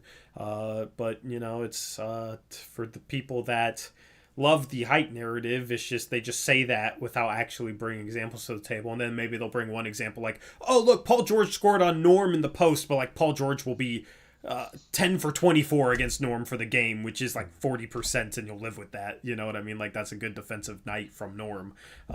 So that's kind of the situation that we end up with some of the people's arguments. But I don't know. I don't want to focus too much on this. Well, let me just say, KGD says, when your 2 best players are short and don't like to play defense, it's a problem. Okay, so, but when they had Al-Farouq Aminu and Mo Harkless, and they were the 8th rated defense with Nurkic, Dame, and CJ, those same 3 guys. Mm-hmm. So like, Aminu and Harkless is the difference between the 8th rated defense and the 30th rated defense, and that they can make up for 2 players that are short and can't play defense, but no one else can. I just can't buy that. I'm sorry. Yeah, like, there's a lot they've more actually that's wrong with proven our that defense than height. Yeah. You know, and it's just funny because people And- think it just comes down to height. And if you watch and know what you're looking at, you'll realize that it's more than just height. It's silly mistakes, and that's what we try and break down and show here. And here's the thing. You and I, Tori, both agree. If one of those two right now is a problem and they are not allowing Chauncey to hold them accountable, they're not doing the things Chauncey wants them to do on defense, they're like rebelling or there's tension there or they're not focused enough, then get whoever the problem is out of here. Yeah, get him out. Like, if CJ's really not like listening to Chauncey, I still find that hard to believe. But like, if that is the problem, then get rid of the problem, okay? But it's not because, I mean, if we could just let him play it out and they're still on the team, like, I don't know, like, it's not, that then becomes the coaches and the GM's fault for allowing it to be the problem. Yeah, it's like if you, he's like, you guys wanted to blame Stotts. Stotts was absolutely a problem last year. Absolutely a problem. It's like if you have parents that say, oh, well, my kid's just going to act up anyway, even if I discipline them, so I'm not going to discipline them and hold them accountable for their actions. That's an absolute problem, right? So say they, I don't know, are such bad parents, they're forced to give up their child gets adopted and gets a new set of parents, and those parents hold them accountable, but they still act out, right? That doesn't mean that the old parents weren't a problem, right? That doesn't mean that the new parents are a problem. Like, that's the best analogy I can think of for Stotts and then the team this year. Like, Stotts enabled these guys' bad habits, right? Chauncey's trying to hold that accountable, and these players are not embracing it to the level that they should. Now, in terms of personnel, I don't think we have the same defensive personnel as the Milwaukee Bucks or the Miami Heat or whoever, but I don't think it's as bad as people act like. And when this team is locked in, when the team is locked in mentally, defensively, and when they play defense with energy, they've had good defensive games. I mean, you go look at the way CJ McCollum defended against Devin Booker and the Phoenix Suns. Shoot, I did a film breakdown for channel members only, sadly, but I did a film breakdown of CJ McCollum's defense against Devin Booker, second game of the season. He was bought in. The whole defense was bought in. We held them under 100 points. You look at our defense against Memphis. You look at our defense against the Clippers, the game that we beat them. You look at our first 10 home games where we're the 8th best defense in the entire league. But then you look on the road, we're 30th. Okay? There is no reason, and that was 8th in terms of like home teams too. That wasn't just 8th overall when we played at home. That was like 8th best home defense compared to all teams playing at home, right? But then on the road, we're 30th. There is no reason the drop-off should be anywhere near that drastic if our defense struggles due to height, right? How are we incapable defensively due to height, but the 8th best defense over the first 10 games at home, and then on the road we're the worst defense in the league? That narrative doesn't make sense. And that's why I get tired of people that just sit here and argue narratives instead of stuff that's actually based that happens on the court. That's why it gets frustrating. Because there's certain things that don't add up with their narrative, and if they would sit here and actually like break down certain plays that happen on the court and not try and have some confirmation bias for their narrative, then maybe they'd realize, oh wait, there's a lot of issues that aren't due to height.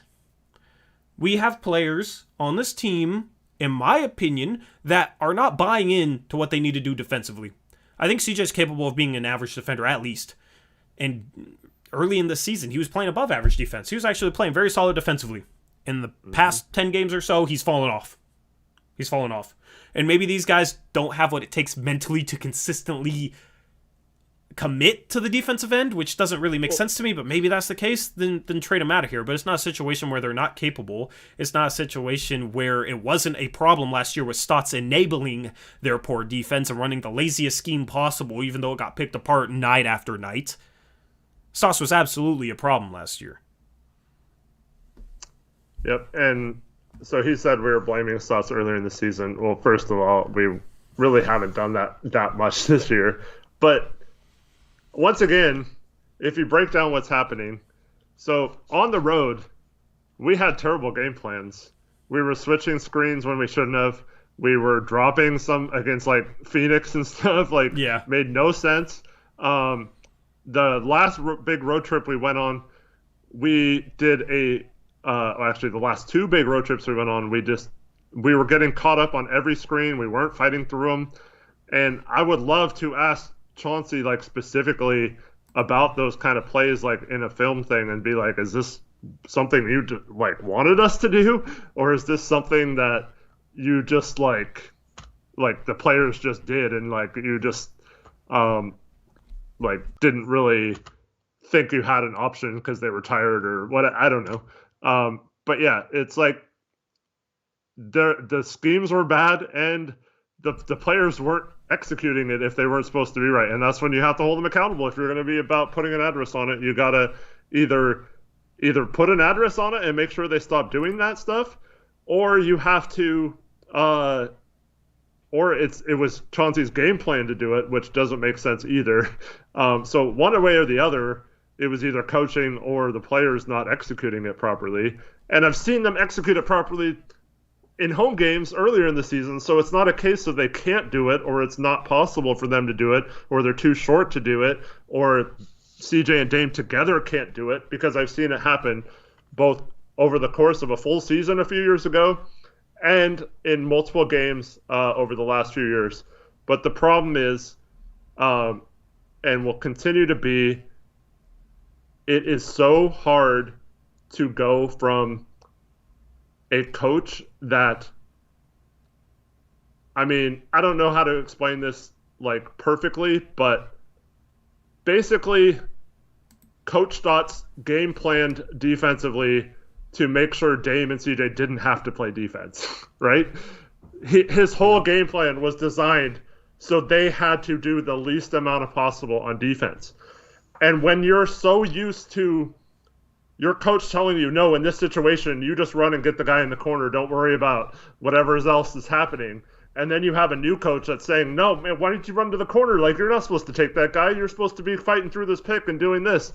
It's hard to, like, just go from that for 9 years to something different in the course of 20 to 25 games. And then Dame's hurt on top of that. He's not playing well on offense, too, so he's pressing. It's just a lot of factors here. It's not just as simple as Dame and CJ can't play defense. I think there is indeed a little bit of they can't be hidden. I mean, yes, you don't want them constantly in pick and rolls, but, like, if we get Ben Simmons, what do you think teams are going to do? Do you think they're going to, like, give the guy who Ben Simmons is guarding the ball, or are they going to, like, exploit Dame and just spam pick and rolls until they get Dame or CJ matched up on him instead of Simmons, right? And that's what's going to happen. It's like the same times when we can't stop the pick and roll and, you know, Kaminsky's going off for 31 points. They just exploit us for that, and they run it over and over and over again. And so it's a case where we can't have our players be hidden. And that's what happened when Steve Kerr went to Golden State. He told Steph Curry, he's like, dude, I cannot hide you on defense. I need you to step up and be a good defender on that end. And he's not a great defender, but he's more than solid. And yes, they usually had Klay Thompson on the best ball handle or whatever, but that's not what I'm saying. Like, Steph was always involved in the game plan, and he always had to be, because teams would try to get him switched off of Klay Thompson and on to Steph Curry, so they had to do it. And that kind of stuff takes time to learn what the coach wants and all this stuff. And this is, once again, it's a really unfortunate timing, because we had this period where we had one of the hardest schedules in the NBA, and then it was supposed to be the 29th easiest schedule for the rest of the way. And then right when that happens, Dame gets hurt and is out 10 days, and now we lose a bunch of games that we might have won, one or two of these and been 500 right now, and we might have gone on a big winning streak here in December if Dame is healthy. And now it's a case where it's just all these things are coming together. So it's not as simple as it's 100% the personnel, it's 100% the coaching. It never has been. There's nuances and levels to all of this. And people that just come in here and be like, told you it was the personnel, told you it wasn't coaching, like, those people don't know what they're talking about, because the coaching was absolutely dreadful the last 2 years. It was pathetic how little the coaches did to fix any of the problems we had. We were still running pick and rolls with Damian Lillard into double teams in the playoffs 4 years after it got us swept out of the playoffs against the Pelicans. And that makes no sense how we didn't have any sort of like, hey, let's at least try something different on this end, or let's at least do something that's maybe could work in the postseason. It might cost us a few games because like the last 2 seasons, our regular season record hasn't been very good anyway. We might as well have been using that time to try something to make us better in the long run, but we didn't even do any of that stuff. Yep. So don't come in here being self-righteous saying I told you so. We are going to absolutely defend against that crap. That's how it goes, man. Terry was a problem. Now, here's the thing: is like credit to Steph Curry, he took that challenge head on and became a solid defender. All right, like he got underrated on that. He's neutral, which is good enough for Steph freaking Curry, right? We'd love it if Dame and CJ could just be average defensively. I'd love that. He took that challenge head on. I feel like CJ McCollum isn't taking that challenge head on. I feel like he did at the start of the season, and you saw him playing above average defense, and he hasn't consistently committed to that. He's regressed on that end, and there's no reason for that. There's no excuse for that. So overall, it's a situation where, if he can't consistently commit or doesn't care enough to consistently commit on that end, then get him out of here. But that's not him being incapable defensively. That's him not caring enough defensively or not being able to commit defensively, or maybe he's not able to mentally maybe he has a mental focus problem where he's not able to focus enough defensively. Like, I don't know, but I sit here and at the start of the season he was fighting through screens. Dame was fighting through screens.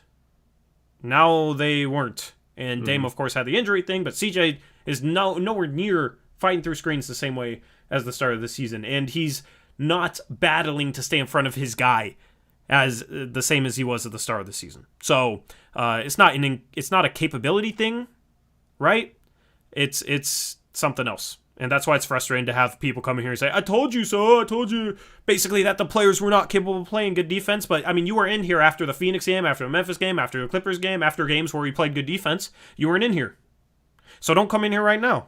That's really all I want to say on it.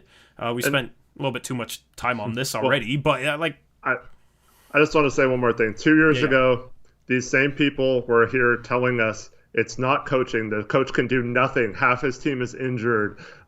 They can't. What is he supposed to do when he has no one healthy on the roster, right? Nurkic is out, and Hood went down. Collins is out. Like, there's nothing the coach can do about it, even though he didn't try to, change some of the schemes maybe to fit some of his personnel, or maybe play Nas more when he's showing some promise or whatever. But there was nothing he could do in those seasons. And now Dame is injured, and it's, Dame's washed. I told you guys Dame was going to have a bad season because of the Olympics. I told you guys it was over for him. That doesn't make any sense. You don't give Chauncey doesn't get the injury excuse either. And the other thing is too, Dame playing better changes everything this season. If he comes out of the gate playing well instead of how he did,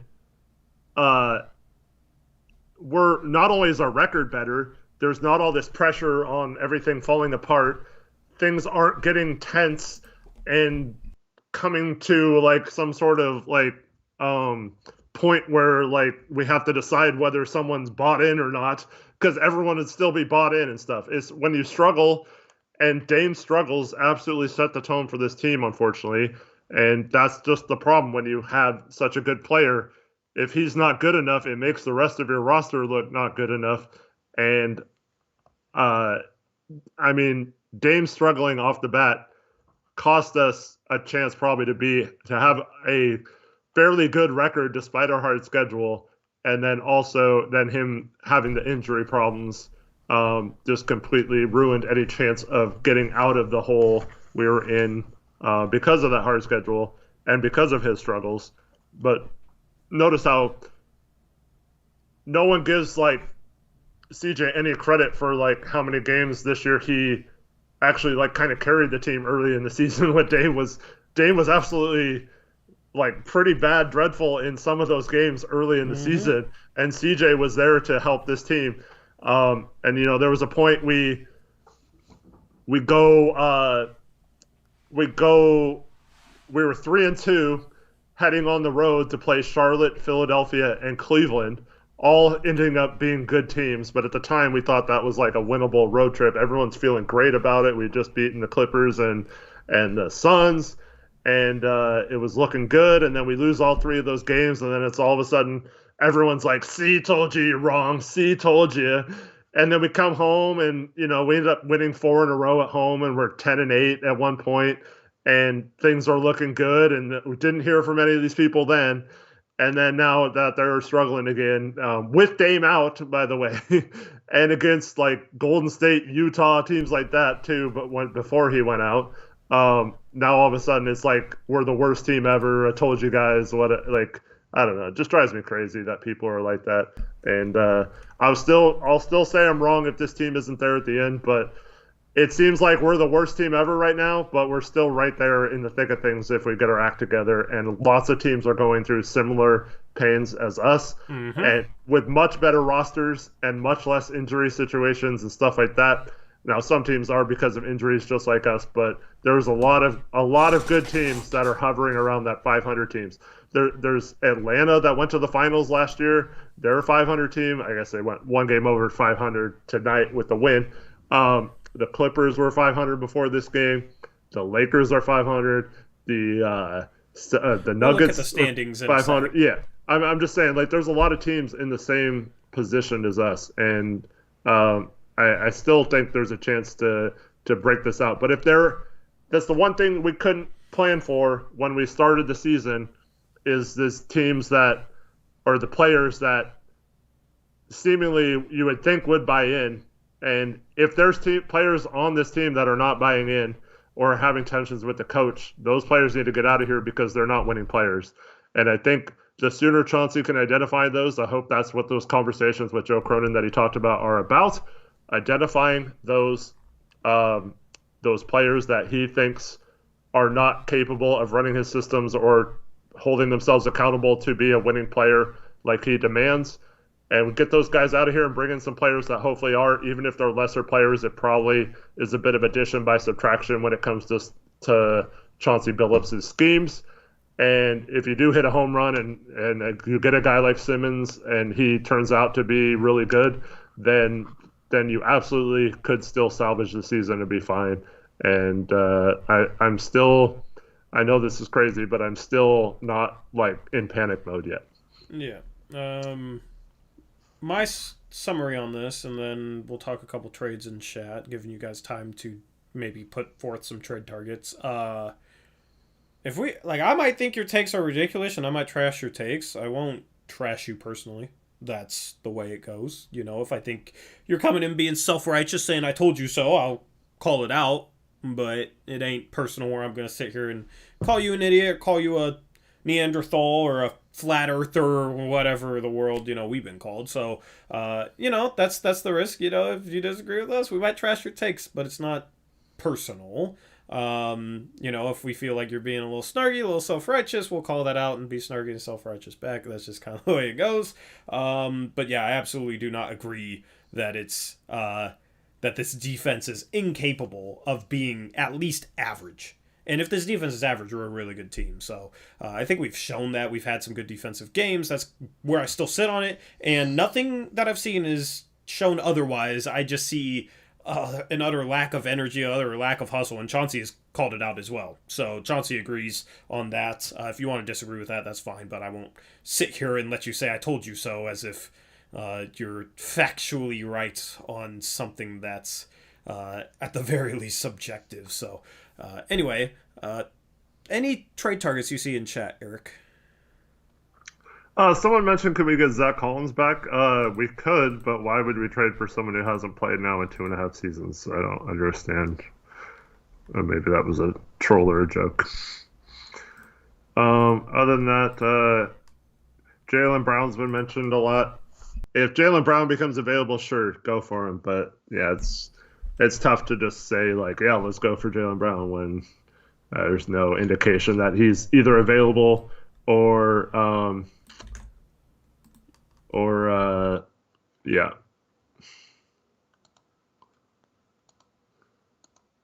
What else do you see?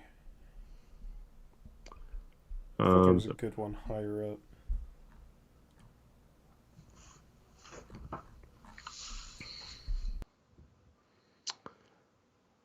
So Tyler says John Collins is a great tall floor stretching four to pair with Nurk.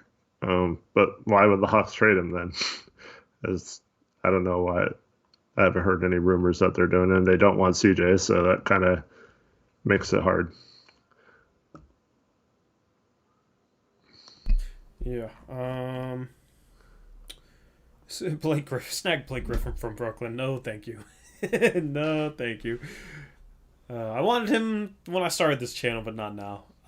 Percentage on us getting Ben, I would say 20 to 25%. Maybe 20 to 30%. I think it's a lot, yeah, like 30, 35%, 40%. I think, I forgot who said this earlier. I'm sorry for not crediting you, but someone reminded me that Shams is a Clutch client, and he often leaks a lot of stuff that he hears from Clutch because he, Rich Paul wants him to leak it. So that is a good point, whoever said this, that it's possible that they're now seeing Portland as a really good situation for him and angling for him to come here. And maybe that's a good thing.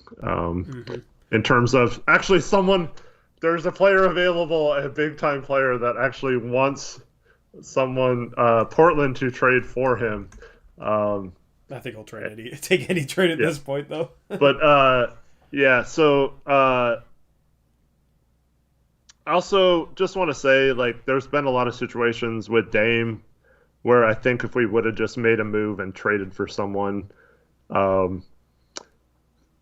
mean, who knows about Paul George, but like a Kawhi Leonard, who knows? I mean, I have confidence that playing with Dame anyone who comes here would like playing with Dame. I don't think it'll be a case where someone butts heads with him or doesn't like playing with him, as long as they like to win and want to win. I think pretty much any player would have been good. Yep. Kyle Wilson has a trade idea. His trade idea, let me pull it up here, is Portland gets Ben Simmons and Domantas Sabonis. Indiana gets Yusuf Nurkic and Matisse Thybulle. Philly gets CJ Rocco, a 2024 Portland first, and a 2026 Portland first. Indiana would absolutely laugh at trading Sabonis for Nurkic and Thybulle because we're talking about Sabonis and Turner don't fit because they're both centers. So Nurkic and Turner absolutely do not fit. Even worse, yeah. And they're not going to trade a guy of Sabonis' caliber for a worse player at the same position on an expiring contract who could walk in the offseason and a mediocre prospect such as Matisse Thybulle. So Indiana says no. And then we get into the problem where you'd have to call Chicago and make our pick unprotected to make us be able to trade an unprotected 2024 first, and then we're also giving up a third first. Then, so yeah. Yeah, and we're also, I'm not even sure if Sabonis actually is on a decent contract, but Portland we don't get out of the tax there, I don't think. It's actually close because we're trading Nurkic, Rocco, and CJ. I think we do, yeah. It's close, but yeah. Yeah, so Portland's going to want to get out of the tax 33 and 18, it's 51. But that three-team trade is just two trades wrapped into one, so... Yeah.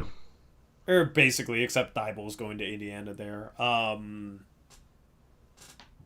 Yeah, I think Philly would possibly take that, but Indiana says no way. That's... Even if you threw in Simons or Little, like, they're not going to trade Sabonis just to get back another center, and that's the best player in the deal. And one who could leave. Like, they wouldn't care for Nurkic at all in that deal. And they, like, Thybulle and Simons or Thybulle and Little is not enough for Sabonis. So that's the thing. That's the tough part of trading Nurkic is, like, he doesn't have as much value to other teams in the trade market as he does for us. He'd have much more value to us than he would to Indiana. They wouldn't want him. So That's the tough part with trading Nurkic. Shout out to, I'm going to butcher this, but Leo Bomir Neshev for becoming a starter level member. Appreciate it. Hello, Leo Bomir. Yeah, might drop another film breakdown tomorrow or the next day, dropping them a little bit more often than once a week because missed a couple weeks there. So members get access to my film breakdowns. I actually break down game film, have it playing, and talk over it. Was going to drop another film breakdown, but then we fired O'Shea, so that kind of took the place of that last week. So there will be another one dropping soon. To become a channel member, hit the join button down below this video. Appreciate you, Lio Bomir, even though I'm probably butchering your name as something else. Appreciate it. So, trades, I mean, I don't know. We got CJ Rocco first for Ben Simmons and Danny Green. That's kind of the thought for like a basic Simmons package. I mean, we've already talked about that. Nurk plus Snell plus first for Wood. I mean, okay, honestly, I don't see why Houston does that, but Christian Wood would make more sense if we did get Ben Simmons.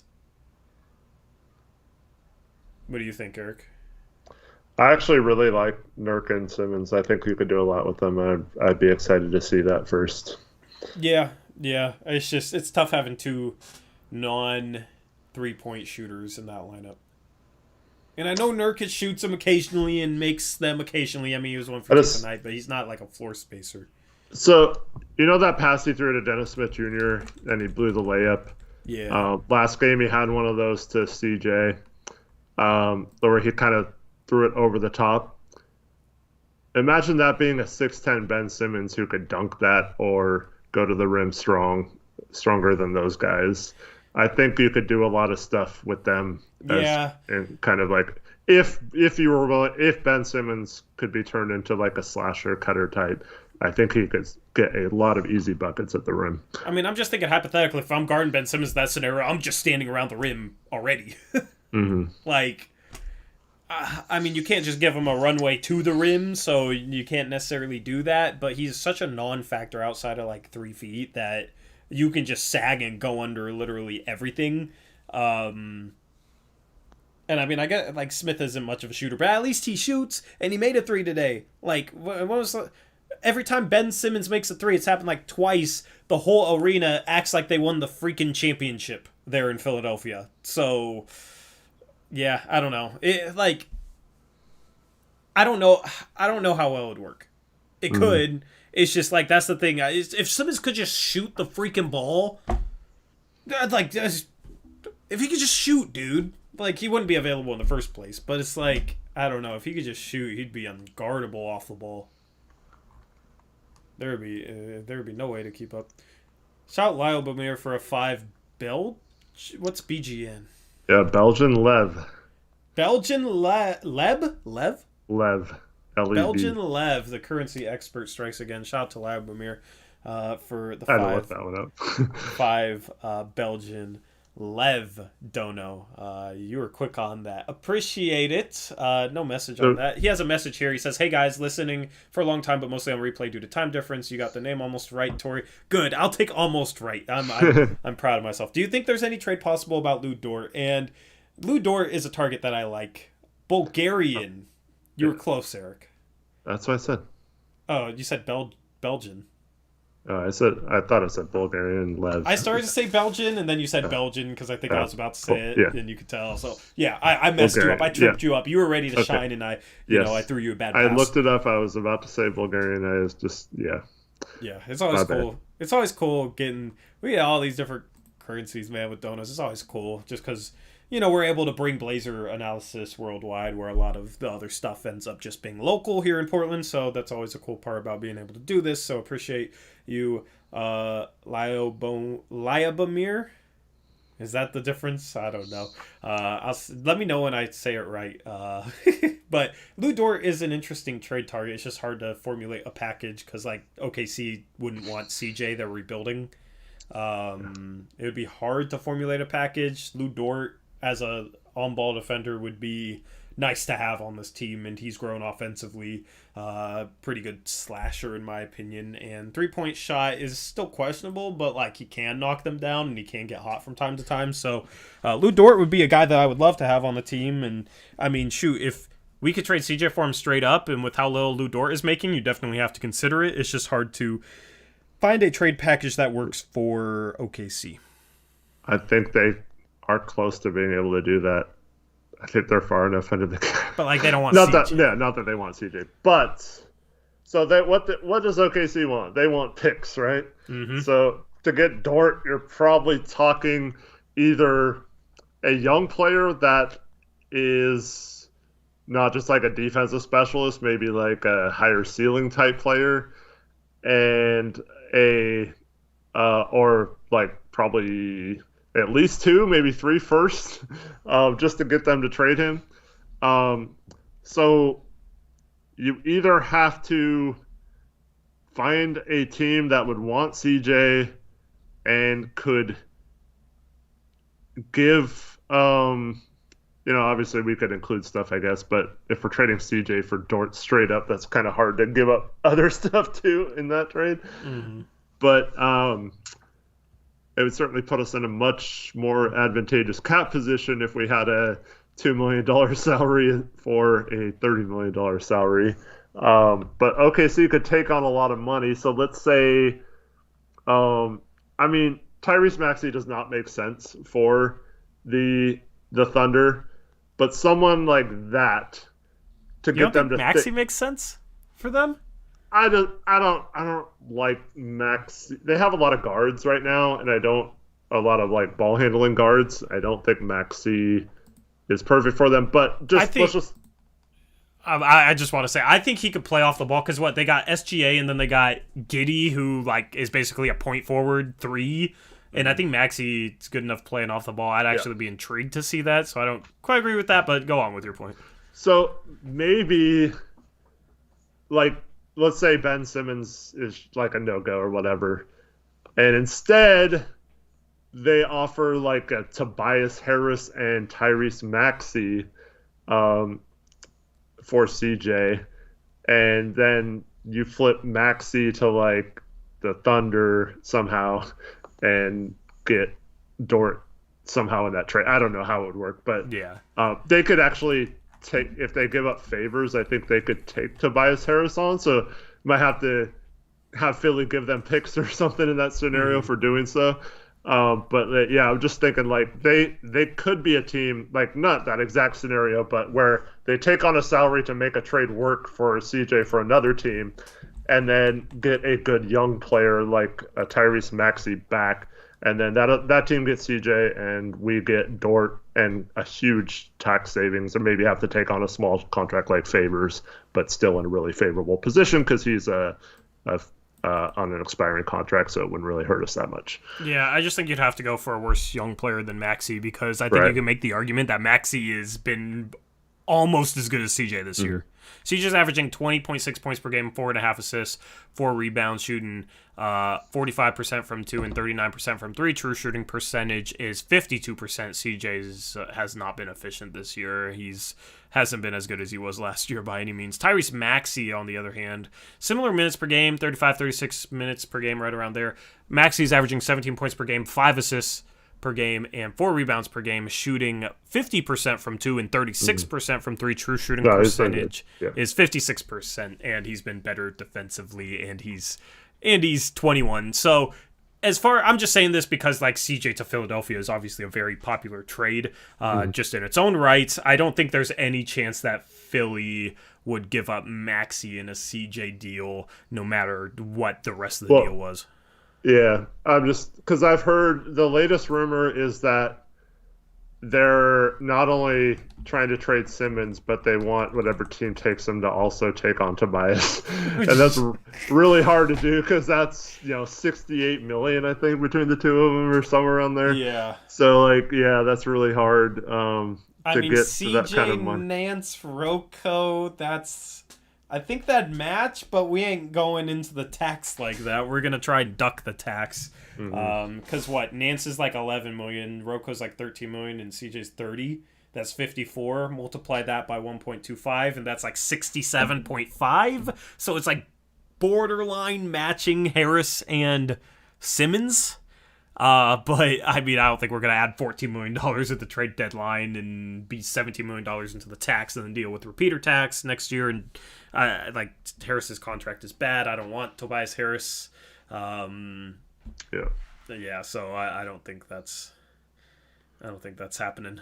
No, I mean, that was just an example of a type of trade that I think you would have to do is find a team that would be willing to give up a good young player like a Maxey that also has a contract that could match them, and then you wouldn't really have to worry about picks as much if they really like that young player. Maybe I'm trying to think of someone. Well, I guess you could find out who they were trying to go up in the draft to get. Yeah. But I doubt that any of those teams would want CJ still, but yeah. Kyle Wilson had another 3-team trade that's kind of the same sort of deal. Philly gets CJ Rocco, 3 future firsts, 2 from Portland, 1 from New Orleans. New Orleans trades out Brandon Ingram and gets back. New Orleans trades out Brandon Ingram and Jonas Valanciunas to Portland and gets back Ben Simmons and Yusuf Nurkic. Do you think New Orleans would be interested in Ingram and Valanciunas for Simmons and Nurkic? I don't really know with New Orleans. They're so hard. Yeah, but I'm not. I don't know. I don't think they. I don't know. I mean, maybe, but I'm not down to trade CJ, Rocco, Nurkic, and 2 future firsts for Brandon Ingram and Jonas Valanciunas. We also get Matisse Thybulle back, but that's too much. I'd rather just take Ben in that situation. I don't think the Pelicans would be willing to trade Zion now, even with his weight gain. I mean, there could be a point where they just cut bait with him, but I mean, I don't know. Is the team really going to give up that much for him to where it's worth trading him instead of just hoping that something happens there? I don't know. Yeah, I mean, yeah. Zion's here confusing. comes Lomza to be Debbie Downer. Just okay, cool. Congratulations, Lomza. You're probably right. Good job. You contributed a lot to the conversation. Dude, I'm with you. I can't stand that stuff, man. Like, okay, hot take. Like, come on, man. Okay, well, he didn't learn from you calling it out, so there's a 5-minute timeout. Honestly, I mean, I have him blocked on Twitter for good reason. Yeah, I dealt with him all day on Twitter. Why don't you have him blocked, man? Because, like, I don't know. I think he's kind of funny sometimes, but yeah. It's just freaking annoying. Yeah. If you're wondering what we're talking about, you don't need to know. It's okay. But yeah, I'm not taking him off the block list no matter how much he asks. Yeah, I gave him many chances. What is your Twitter handle? I don't know who you're asking. Pocket QB Lamar Jackson. Nolan DM me a trade. Nolan, you're a Raptors fan, right, Nolan? So it'll be interesting to see what you got for us. All right. Okay, this is interesting. Portland trades out CJ McCollum and Yusuf Nurkic, gets back Pascal Siakam and Jakob Poeltl. San Antonio trades out Jakob Poeltl and DeJounte Murray, gets back TJ Warren and Yusuf Nurkic. There's no chance San Antonio would do that. Even though Hollinger's projection has them winning 6 more games, they're in rebuild mode. They're not going to trade a young Jakob Poeltl, or a younger Jakob Poeltl. He's younger than Nurkic, I think. And then a young DeJounte Murray's been playing like an all-star for 2 vets on expiring contracts in Nurkic and Warren. Raptors get DeJounte Murray and Domantas Sabonis. He is a Raptors fan, so of course the Raptors trade out Boucher and Siakam and get Sabonis and DeJounte Murray. Absolute fleecing by the Raptors. And then the Pacers trade out Domantas Sabonis and TJ Warren, get back CJ McCollum and Chris Boucher, which Chris Boucher is struggled this year, but still, I don't. For Indiana and Toronto and Portland, that's solid value. I think Portland would rather keep Nurkic, and I think San Antonio would rather keep Pirtle. In that situation, so just take those two out, but still, like, basically it's a situation then where the Spurs are trading DeJounte Murray for TJ Warren, which is just absolutely horrible for them. Otherwise, I mean, it makes sense, but yeah, gonna need some reworking there. I think if you just take San Antonio out of it, you have a solid 3-team trade. Toronto gets a bonus, Indiana gets McCollum, maybe Toronto gets a bonus and Warren. Indiana gets McCollum and Boucher, and Portland gets Siakam. I think that's more realistic as a 3-team deal. Mm-hmm. I can't believe the man, he's a Raptors fan and he wants DeJounte Murray and some bonus. That'd be phenomenal for Toronto. But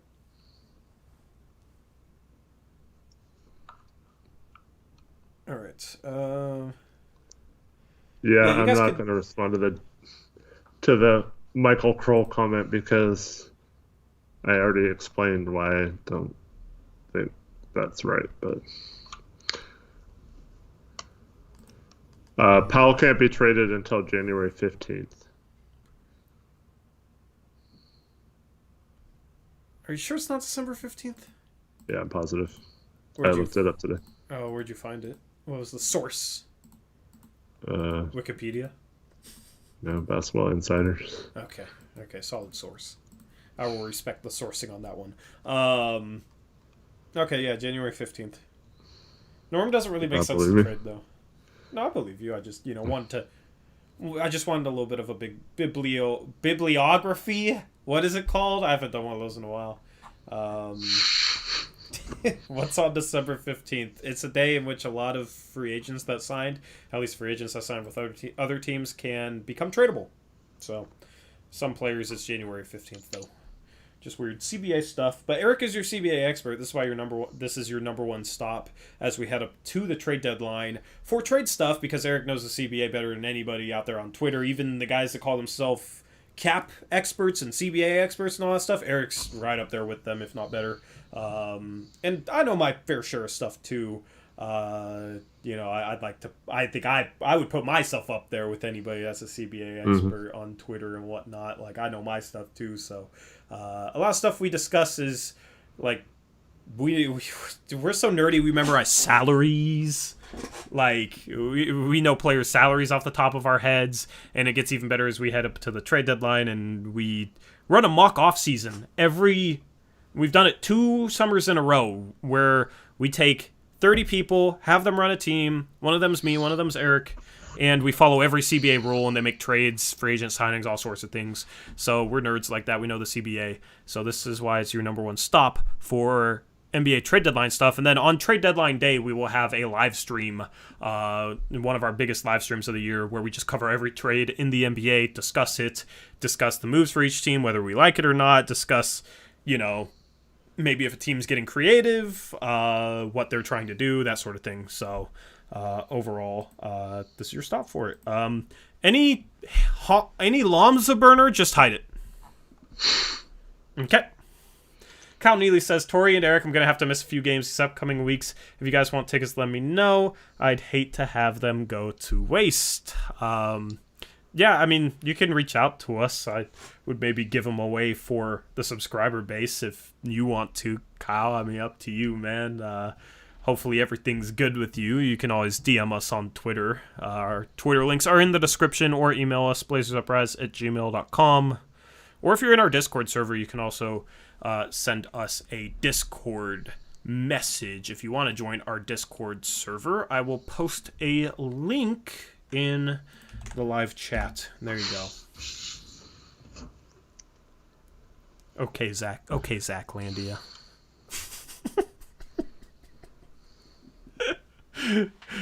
What do you think of Zach's? It's fine. Whatever. I just thought you'd laugh at that. I didn't know if you read it. Zach knows. I spent hours with him during the mock-off season trying to figure out how we could maneuver around money to make certain moves he wanted to make work and how much money he had to spend in free agency and stuff. So I would hope he has more respect for my knowledge than to say it's actual cap. But you can see the trades that we made in our mock off season in that Discord. There's mock off season threads and completed trades. I traded CJ to the New York Knicks, and then New York traded 3 first-round picks, and Kevin Knox to Toronto. Portland ended up trading 2 first-round picks and 2 second-round picks to Toronto. So I traded CJ 2 first and 2 seconds for Siakam. Toronto got 5 first-round picks, 2 seconds, and Kevin Knox, and a $27 million trade player exception. And then New York got CJ. So, looking back on it, didn't you say Toronto didn't get enough? I want to say none of the picks were like unprotected, and a lot of them were like lottery protected or turned into second-round picks, so it wasn't exactly 5 first, but I feel like if they could get 5 first, even if it was poor first, like they would take it right now. Although at the time, obviously Siakam was kind of untouchable. Yeah. And yeah. Now with Scotty Barnes, he's a lot more tradable. Toronto. Wait, you were Detroit, Eric, and you took Evan Mobley #1 overall, which is looking better. What do you mean looking better? It's always been the play. I mean, even if it was the play at the time, it's still looking better because Evan Mobley's been playing really well. But then you also traded up to 4 and drafted Jalen Suggs. Scotty Barnes fell to 7, got taken by Cleveland at 7. You might owe Dizzy D an apology. For what? He didn't trade for that pick. Dizzy D was Cleveland. What was Cleveland's pick last year? He was 3rd, remember? He traded down from 3 to 7. Oh, yeah, he was 3rd and traded down from 3 to 7 so he could trade for Russell Westbrook. Bring Russell Westbrook into Cleveland for no reason. But then he got Scotty Barnes. But okay. He had such a weird team. But that was an obvious draft pick. Yeah. All right, that was an obvious draft pick. Then he took Corey Kispert at 14, Keon Johnson 21. Who's like the best lower pick rookie this season, do you think? I know, I'm going to blank on someone. Austin Reeves got taken by Connor at 54. I think that's a pretty good pick. Shout out Connor. Herb Jones got taken at 48. That was Trevin's pick. So shout out Trevin. Trevin loves. I was a Herb Jones fan, but I took Joel Ayayi over him. My Gonzaga bias. I thought Ayayi was going to be something, man. Shame. Yeah, you can see like our mock off-season draft from last year. Greg Brown got taken 32nd by OKC. That was Alvaro. I took BJ Boston, so we saw BJ Boston tonight. I brought BJ Boston into Portland. I also traded for Naz Reid and signed Hamidou Diallo.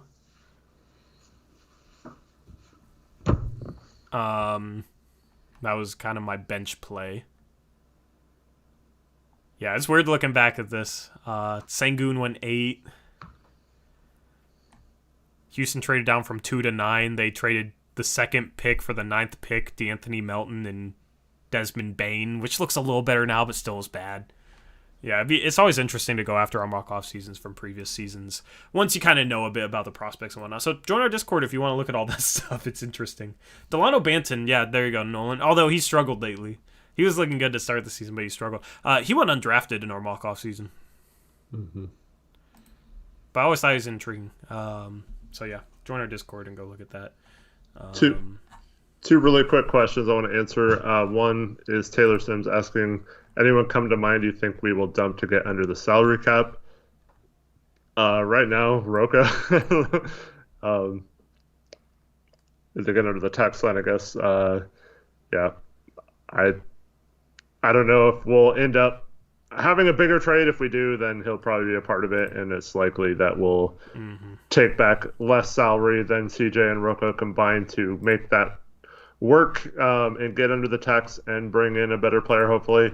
But if not, yeah, I could definitely see at the trade deadline if we're not significantly better than we are right now, dumping someone like that to a team that can absorb him or take back more than $3 million going back to them than they can going out and getting back a player that probably is not as good as Rocco, but makes less than just getting under the tax. So I hope it doesn't come to that. I hope we have better deals or the team figures it out. But yeah. Let me give a shout. Or go ahead. You can answer. Well, since we were talking about the draft, and I forgot to mention this, Alvaro was OKC, but wasn't at the start of our draft, so we had Kyle Wilson pick for him at 6th overall, and he took Franz Wagner and got heat for it. Heat for it. And Alvaro said, actually, I might have taken him at 6 anyway, so Alvaro got heat for that too, but that's looking like a pretty good pick. One of those picks that were bold at the time. Franz Wagner's looked really good. So shout out to both of y'all. Shout out to Kyle and Alvaro, man. Yep. And then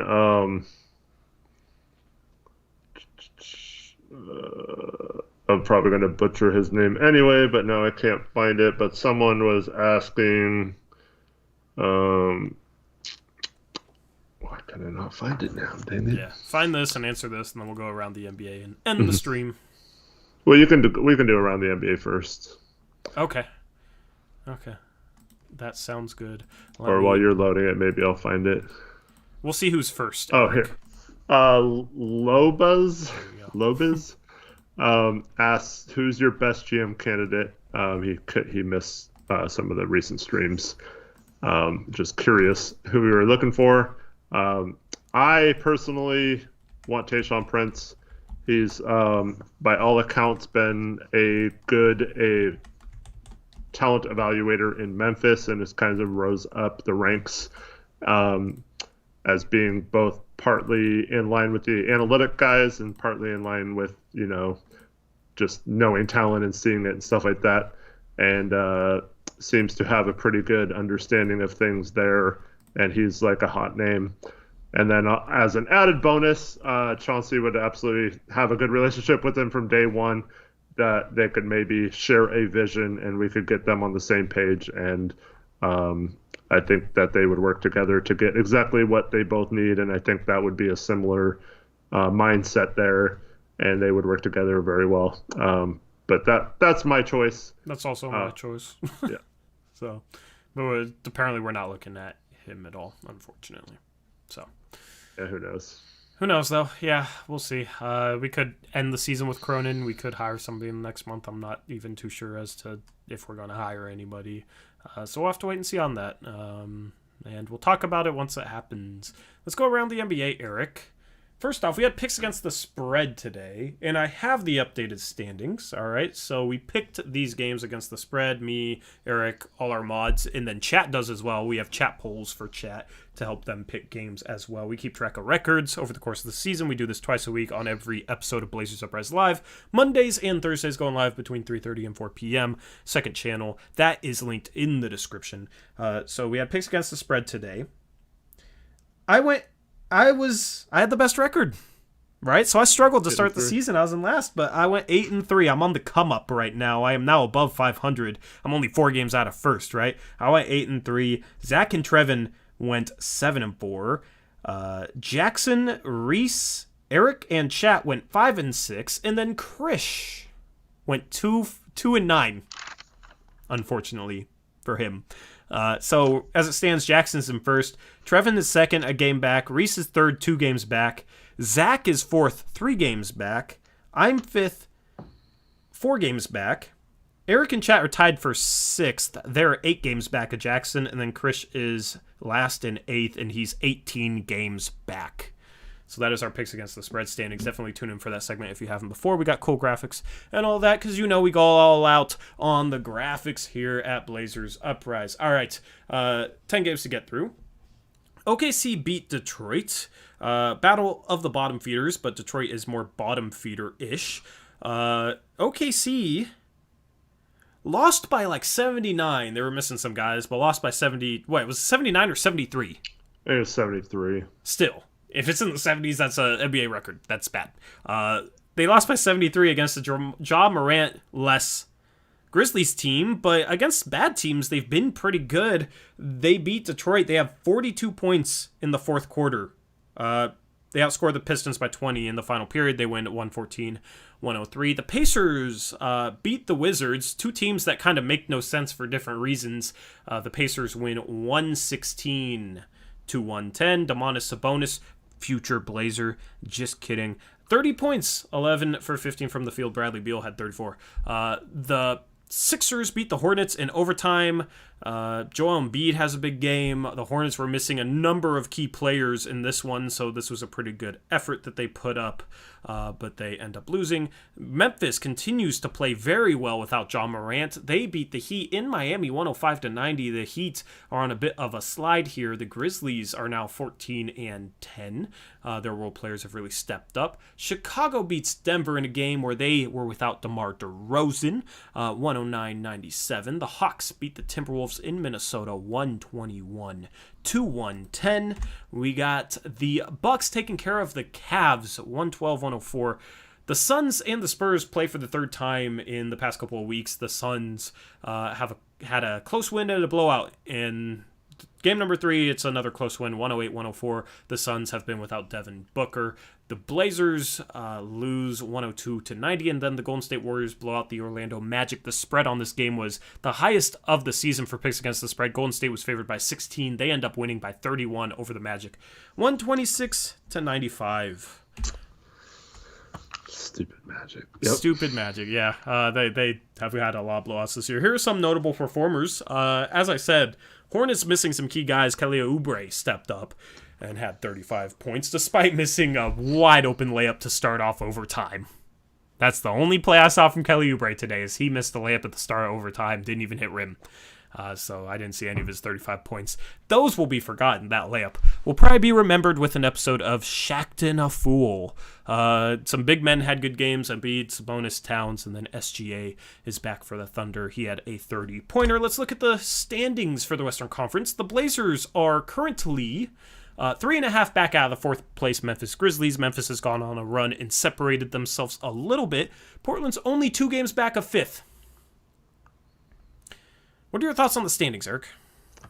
Yep. Well, we would be right there if we won this game. That sucks. Yeah, like I said, all these teams have issues. All these teams are struggling. Outside of the top 3, obviously. And then Memphis, you would think would come down to earth without Ja here, but maybe Ja was holding them back.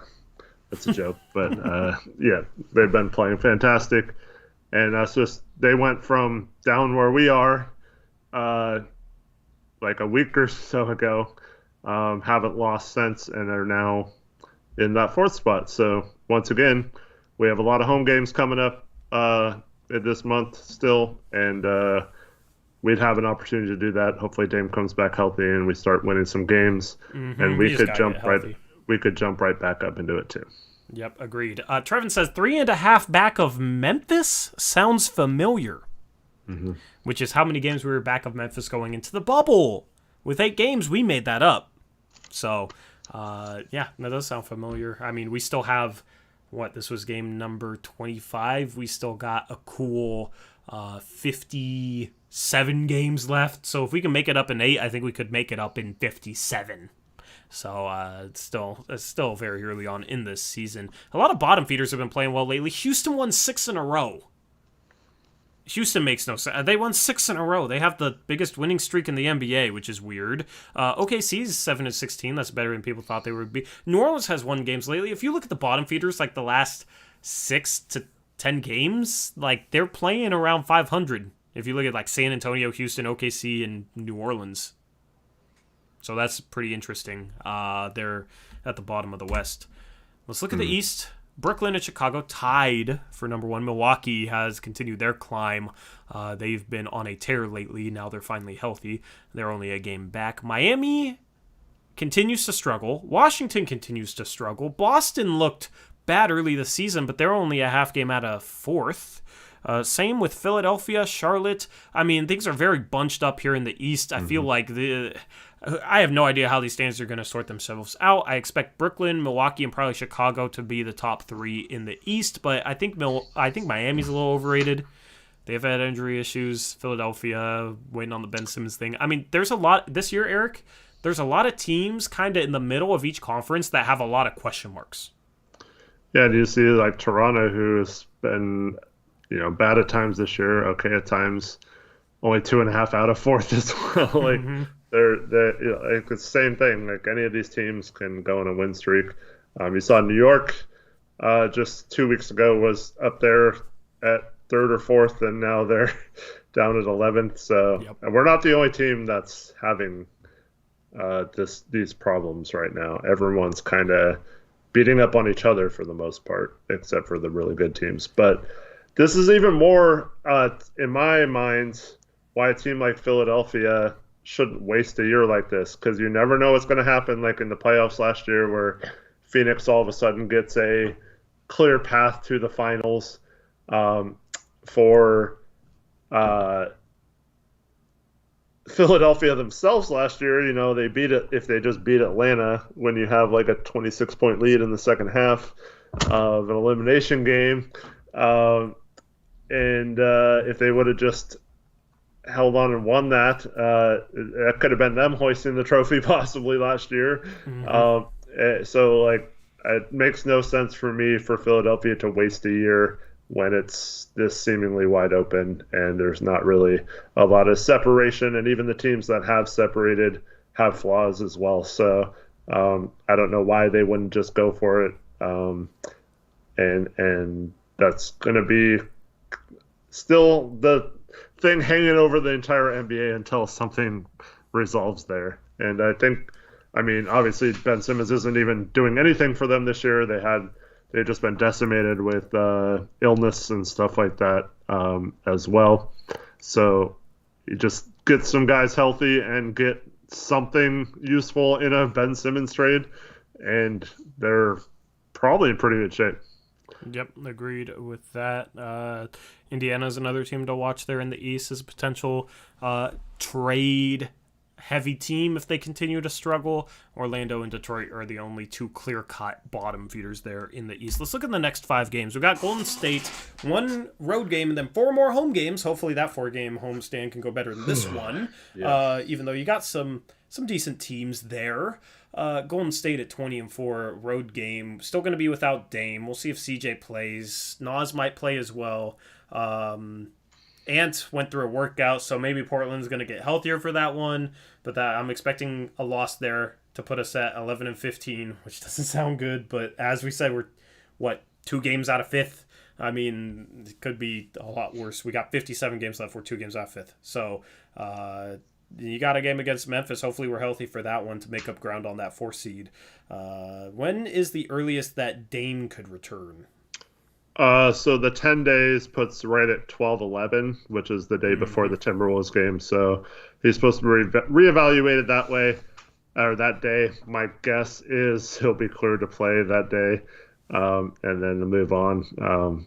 But maybe he misses that Minnesota game, and then he has. If he doesn't play in that Minnesota game, then that's like I said, we have a huge break after that Golden State game where we don't play Thursday, Friday, Saturday, and then you don't play Sunday or Monday, so you'd have until next Tuesday, I think is the 14th, before you play again. So maybe they sit him out the Timberwolves game and just give him, that's basically 5 extra days to rest until that Suns game. I'm now looking at it, that's probably going to be the plan. Yep. So, Golden State game's probably going to be brutal. All right, guys, just go in expecting a loss, right? And then if we're competitive, it's like, oh, okay, we're competitive. And even if we still lose, it's like, okay, fine. We're going to get healthier, right? Just chill with that Golden State game, all right? I know people after every loss, no matter who we're missing, no matter how good of a team we're playing, if we lose, it's a bunch of negativity and panic and, oh, my God, we lost this game. Just chill with the Golden State game, all right? Then after that, 3 days off, and then Minnesota, we might have everybody back. There's a chance we have everybody back for Minnesota. There's a very solid chance that we have everybody back, but Dame should end up coming back sometime in this 5-game stretch. So overall, you get healthy. I think at home, a healthy Blazers team against Minnesota will be favored. We've already blown out the Suns at home. We we suck on the road, and we played the Hornets pretty close in Charlotte, so I think that's a winnable game. Memphis is a winnable game too. We've blown them out at home as well. So if this team is able to get healthy and kind of start to work on some of the problems, they do have 3 days off, so some time to practice, then we could be talking about the end of this 5-game schedule having some momentum and only being a game back of 4th or a game back of 5th. You know what I mean? And then things aren't looking so bad standings-wise. You know, it's still very early in the season. Too early to come to conclusions. And, yeah, I mean, we'll just stick it through with the Golden State game and then see if we can get healthy for that Minnesota game. And then hopefully we can take care of that second 4-game homestand. Yeah, for sure. So, anyway, that is around the NBA. Anything else that you have for the stream, Eric? Just want to say what's up to Gray Hughes. He said he just got done watching the game. We could have won by 10 if anyone could make a basket, but they played hard. It was fun to watch. Yeah, good analysis there. And thanks for joining the stream. And I hope everyone has a good night. Thank you to everyone else who joined us as well. Yep, agreed with that. We will be live again Wednesday night with the post-game show after that Warriors game. We're going to be chilling that post-game show. We're going to be really excited. I'm not going to be negative if we lose shorthanded against Golden State in San Francisco. So hopefully that's a competitive game, but we'll have to wait and see. With that being said, that's a wrap for the stream. Thank you for making us a part of your Monday night. Hopefully you have a good Tuesday before we catch you next Wednesday night. Until next time, as always, peace out. Go Blazers.